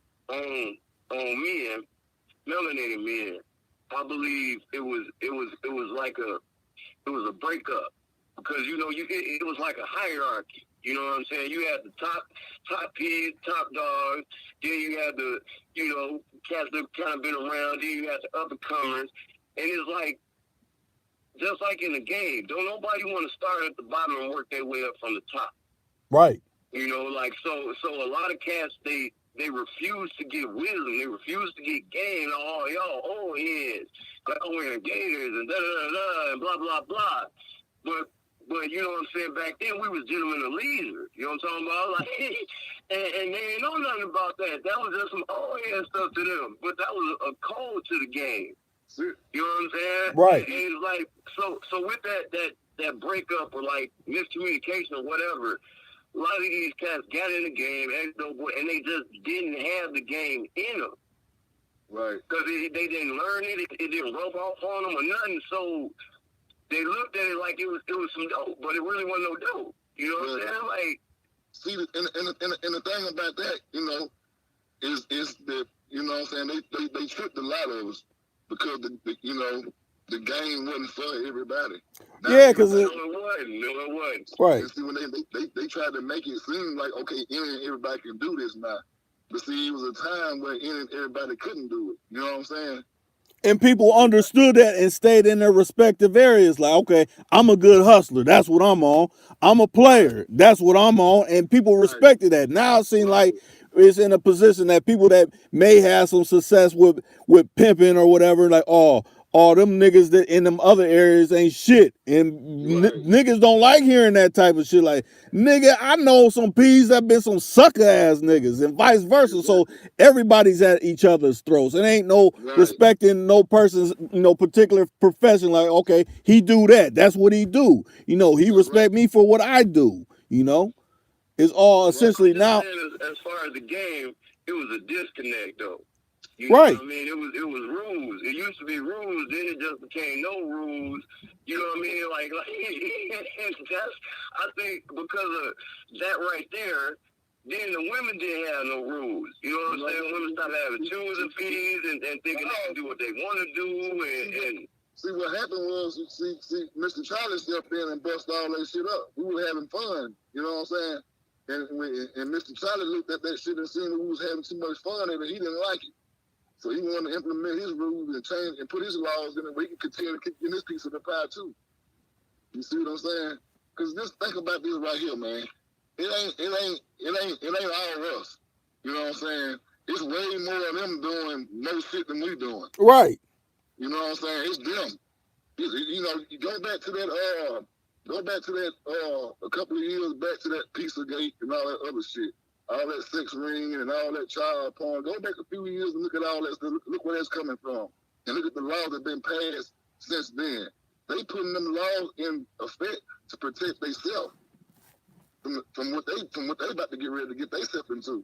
You know what I'm saying? They just using us for a fucking example. You know what I'm saying? To scare us off of what they do. Scapegoat. Right, right. Definitely. So, they figure like shit. I just wanted to talk about the game, man, and the state of it, man, and how it just got destroyed. And it's just, because I've been watching and looking, you know what I mean? Because I've been out for a minute. It's just like, man, it's dead. Like you said, unless you want to do football numbers, it's dead. You know what I mean? You might get lucky, you might be extra talented, but they call pimping back then. They call sex trafficking now. You know what I'm saying? What you saying? So they put titles on there and they put numbers on that shit, man. They bust that shit up. You know what I'm saying? Ain't no back pages and all that shit going off. Yeah, you seen the heads who started Backpage, that shit's a wrap.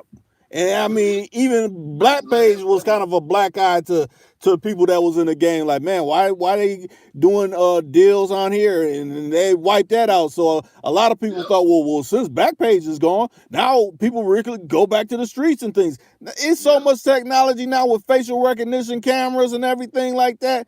Man, it's wiping people out. Matter of fact, cop cars that got plate readers, so you be in certain areas, okay, this car is from out in California, but they out here, but he had a charge for this particular thing. Now we need to put these task force cops up on this person because he's known for this kind of shit. I mean, like I said, the technology is so high, it's wiping motherfuckers out, and if you ain't up on technology, you won't even understand what I'm talking about when it comes to this. That's right. But if you ain't up on game, you ain't even gonna be listening to somebody who got game that's trying to tell you what you talking about. That's true too, That's but what I'm saying. Like, but think about it like that. Those type of dudes, their dick need to be knocked in the dirt. Cause what they say, miss pimping. When you go to prison and you done some crazy ass shit, you wasn't pimping at all. You missed. That's why you're behind the wall, because you need to be versed in all this type of shit. If you're trying to do anything, whatever you're trying to do, you need to be versed in. Oh, I could just do it. And I don't have to listen to nobody. I got luck with bitches. I could just do this. No, that ain't how it go down. That's why you talk to older people. That's right. It ain't for everybody. The game ain't for. I remember certain people in the game when I was coming up, they'll tell you, look, man, this ain't for you. You don't even need to be out here. You know what I'm saying? Not to try to shoot you down, but they might have saw something else in you. You know what I'm saying? It looked like, you know what I'm saying, look, later on he might be somebody that we might need, or he might be a football star or somebody later on. We ain't gonna put him out there like that. We ain't gonna, you know what I'm saying, destroy his life like that. So you had people that cared about you back then, but now it's like every man for himself. Yeah, think about it like this. You know, the Mac was modeled after, you know, Frank Ward. Think about it like this. Even in the movie, when you know, Max Julian pulls up and the little kid's like, I want to be like you, Goldie. He's like, no, I want you to be, I mean, it may seem cliche, it may sound corny. He's like, I want you to be Dr. Zor. I want you to be better than me. You know, right. If your life falls into this, yes, but I'm not going to wish this on you. You know, I can't do that. That's right. So, you know. This is something that got to be in you. It ain't something, okay, yeah. You know, now you get to take the training course to be a P and a Mac and all that. No, your life just got to, you know, the chips got to fall a certain way for you to be like that. I'll say it like that. All the pimp leaders and the leaders that we had in that profession or whatever, they all done got out the profession pretty much. You know what I'm saying? So, I mean, they old too, though. All right, that's true. Mean, not just so much about being old, because you know you had old pimps back then. You know what I'm saying? It come a time you gotta retire, though. No, I ain't saying that, but what I'm saying is the times have changed with the technology and stuff. You see what I'm saying? Even back then, when they were trying to tell you back then, the time was changing. You know what I mean? So it ain't like it just happened overnight. This took a period of 10, maybe 15, 20 years for that all to come to a cease like the way it is now. And then you got these feminist movement groups going on, these LGBTQs and all these other movements going on, man. It's just hard to do right now, you know. Matter of fact, let me give a better breakdown of the Mac. And I need to do an actual film review about this movie, because everybody got their, you know, their perception about the movie. But think about it like this. In the beginning, Goldie was essentially fucked up. He came out of prison and he met the right people and he got on his game and everything, and he was living lavish. But how did the movie end? It ended in him fucked up again. So it's like from the beginning you fucked up and at the end you fucked up. Yeah, you might have a run in the middle, but how long is it? That's it. That's the thing about it. How long you gonna run? How long you gonna stay in the game, and how long you gonna run? See, the name, like they said, the name of the game to be sold, not told. That's what's wrong now. People said they ain't up on that game no more. they done moved on to something else, or either that shit been played out, and it's, like I say, times have changed, man. You know what I'm saying? But now, don't think not one time that it ain't still going on, because it's still going on. It's other ways. It's just, you know. Yeah, it may not be to the degree that, you know, a lot of people used to see it or known people living it. And I'm not saying it's totally over with, because I'd be lying if I said that. It ain't gonna never be over with. That's been since the beginning of time. You know what I'm saying? You know what I'm saying? Well, shit, it ain't gonna never be over with. It's just new ways. You know what I'm saying? And, I guess how you go about trying to make things happen. You know what I'm saying? And that's what I agree on. I agree on that too, right there, 100%. Because I think, you know what I mean, like, hey, you make something out of nothing. So if it's all about avoiding them football numbers, then it's a way around that. Not necessarily saying you got to be ducking around them football numbers, but I know a couple cats that just totally took their look back and switched the whole game up. You know what I mean? And hey, if it means grab your truck, get in the road, or you know what I mean, whatever it means, like you make what you got and you make what you want. You know what I mean? Like that's what a real hustler is. Right. When some old faded out man, something new always come take your place. You know what I'm saying? So even though they might have went and faded away, but something else still took that place. Something else still going on, whether you know about it or not. You know what I mean? Right. And this is another good example. Think of I think I done covered it a little bit, but everybody, I'm quite sure you done seen American Gangster with Denzel. Now think at the beginning of the movie, the dude he worked for, you know, he was an older man, and they're sitting in a department store. He's like, I'm used to mom and pop spots. I'm not used to, you know, this type of place where they got all this stuff in here. And essentially, you know, Denzel was young and he was under the tutelage of him, and he took over after, you know, he passed away. Okay, Denzel, you know, comes up and, you know, he goes through his trials and tribulations. He goes to prison. But what happens when he gets out? He's the old man now. He's in an environment that is totally not like the times that he came up in. So it's like he's lost. Like the old man at the beginning was lost. Right. Because he had his run. That's it. Because when you think about it, he comes out and is a young brother in a drop top Eldorado bumping. When his time, it wasn't even no systems or anything like that. No. So you can, you know, and that just go to show you right then how pre-programming that was to a certain degree, you know. Right. It's just, you got to understand the transitions. You got to understand, you know, the environment, how the environment changes and evolves. You know, some things remain the same, but you know, it kind of forces you out. It's almost like you're forced out. You're not this age range no more, you know? Right. Yeah, definitely. Because you can't run the streets like you can when you're 20, like you can when you're 40. Right. Hey, it just ain't possible. Right. No, sir. Man, ain't possible. See, when I was 19 and 20 years old, I used to come out on a Friday night. Shit, I'd stay out till a Saturday night or Sunday morning. I might stay up 2 days before I go to sleep. Man, who you telling? I know when I lay down, my pocket got the mumps. My pocket's on my pocket's on swole. I'm out for a day or two. I done did good. You know what I'm saying? Mm-hmm. Not no more. Not no more. You can't do it these days no more. So no, you can't. Them times to change. Shut down on your ass. Yeah. Body shut down. And plus that money ain't coming like it used to come like that. Nah, it ain't. You know what I'm saying? But it can though. It can't see. Yeah, it can. But the risk you gonna take. Things evolve. That's it. You know what I mean? Right.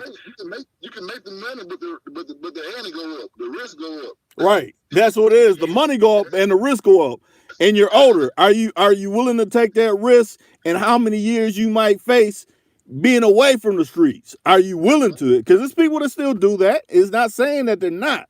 But are you willing to risk? See, when you're young, it's like, I got all the time in the world. But once you start getting older, like, man.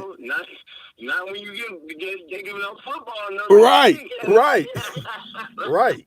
Yeah. I turned. You ain't got no time. I turned 21 years old in the penal system. So, and I thought like that. You know what I'm saying, man? I ain't worried about going to jail, man. I can just come out here and sell dope and make money, man. Fuck the police. I ain't worried about none of that. And then, you know, you try doing that about a good 3 or 4 times and getting busted upside your head and sitting behind the walls 18 months or 2, 3 years at a time, and see once you start slowing down. And you change your way of thinking. I'm gonna just say that it's all about passing on the game, though. You know what I mean? Because I got game from my old head. I want one of them cats that you can tell nothing. You know what I'm saying? Like what I'm gonna say, game meals now. You know what I'm saying? Because a lot of folks interpret game how they want to interpret it now. And I know I might have took it a different way when I was young and coming up, but the way I see game now is through wisdom. You know what I'm saying? And trying to teach people. Right, that's what it is. Yeah. Right. And trying to teach people how to stay out of trouble and how to avoid situations and stuff, man. You know.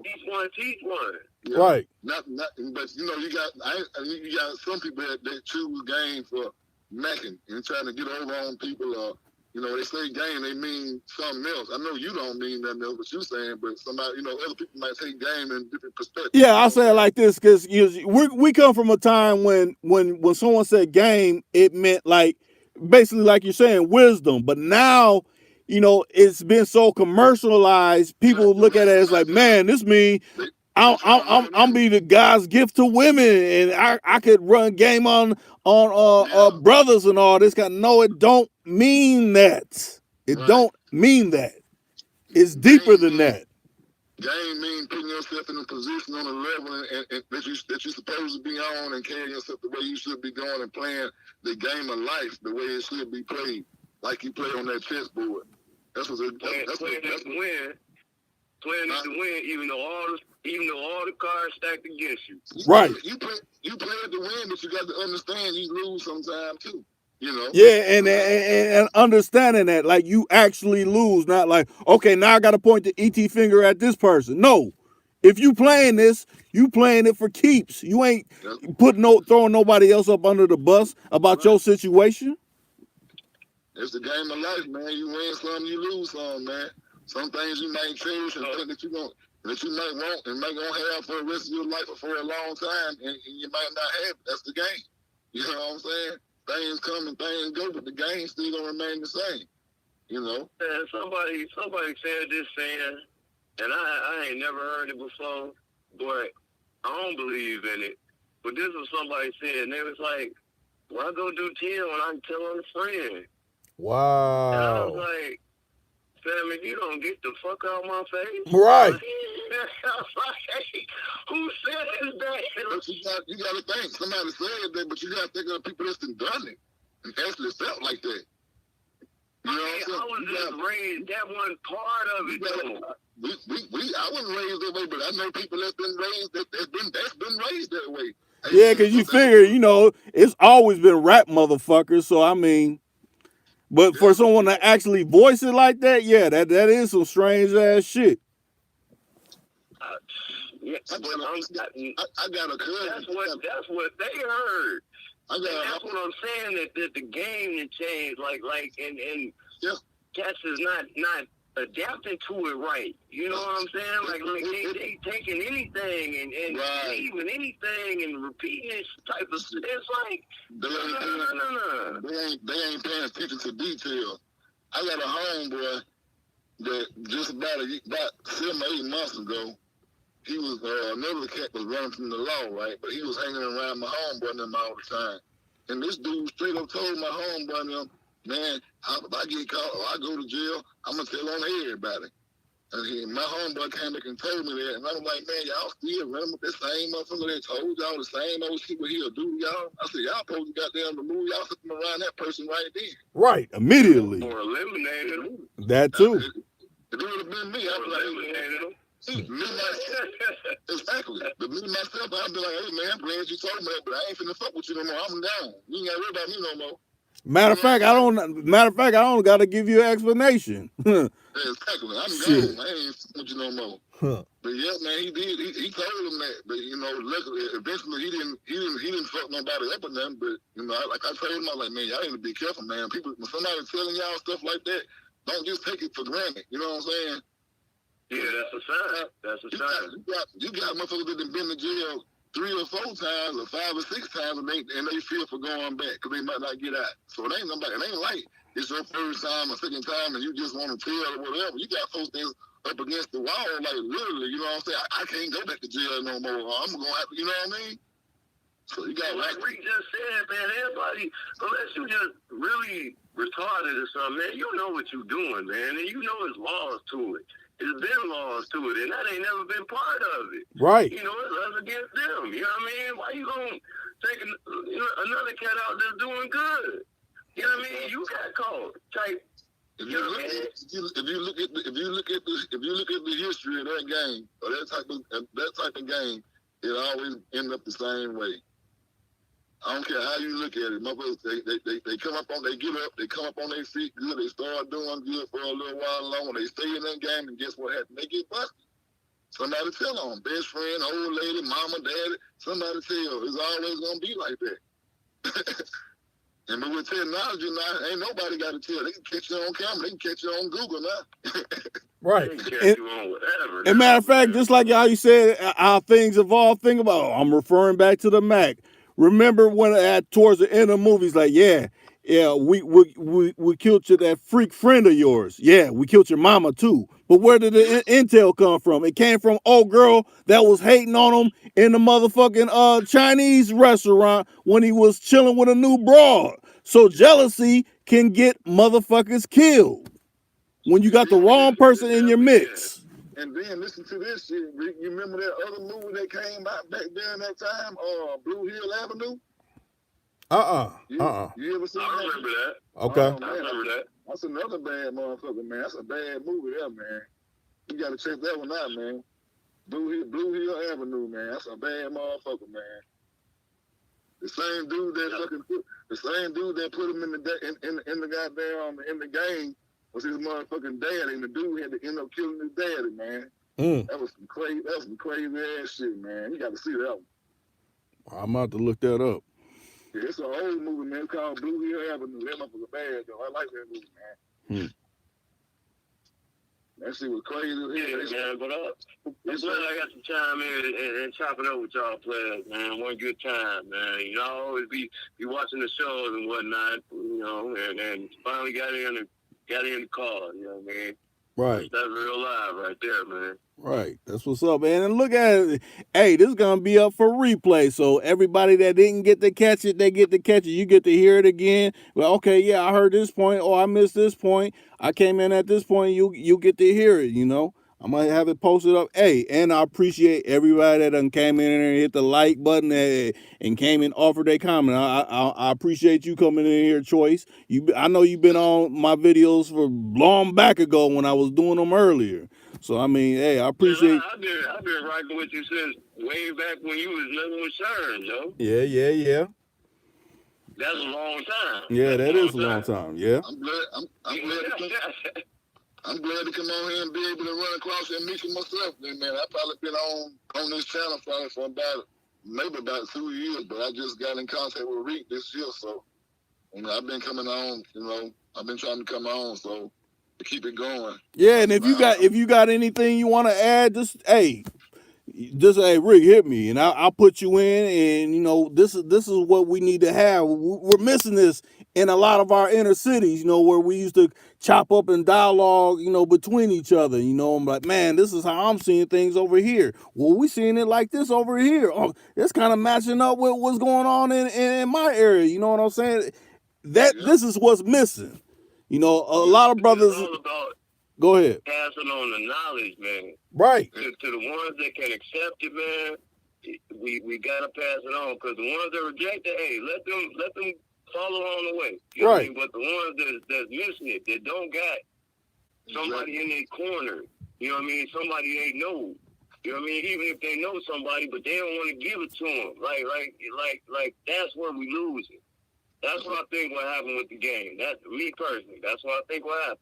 You know what I mean? You got cats tried to do it on their own. Didn't learn the rules. Didn't learn the etiquette. Didn't learn a whole bunch of shit they should have learned. Right. Yeah. You know. And that's it is what it is. I hear you though, man. Hey, but yeah, I'm going ahead and chime on out, man. I'm just saying, hey, glad to chop it up with y'all brothers, man, and keep doing what you do, Rick, man. You know what I mean? Don't let them stop you. They hating already. Hey, YouTube, you know they gonna hate. But, Oh, right. Hey, don't let them stop you. Nah, I'm gonna keep it pushing. Oh, yeah. And thanks for that appreciation and shout out of confidence. You know, I appreciate that. Matter of fact, we had 218 minutes. I don't know how I had to really break that down in hours and half hours and 15 minutes, whatever. But I know we've been on a minute. So I look at it like this. I'm going to sign off like this. Hey, join me again tomorrow. Tomorrow's what? Well, we're already in tomorrow, but join me again later. And at around 9 o'clock the same time, and we'll do it all over again. But I'm signing out right about now. Yes, sir. Peace. All right, bro. Right.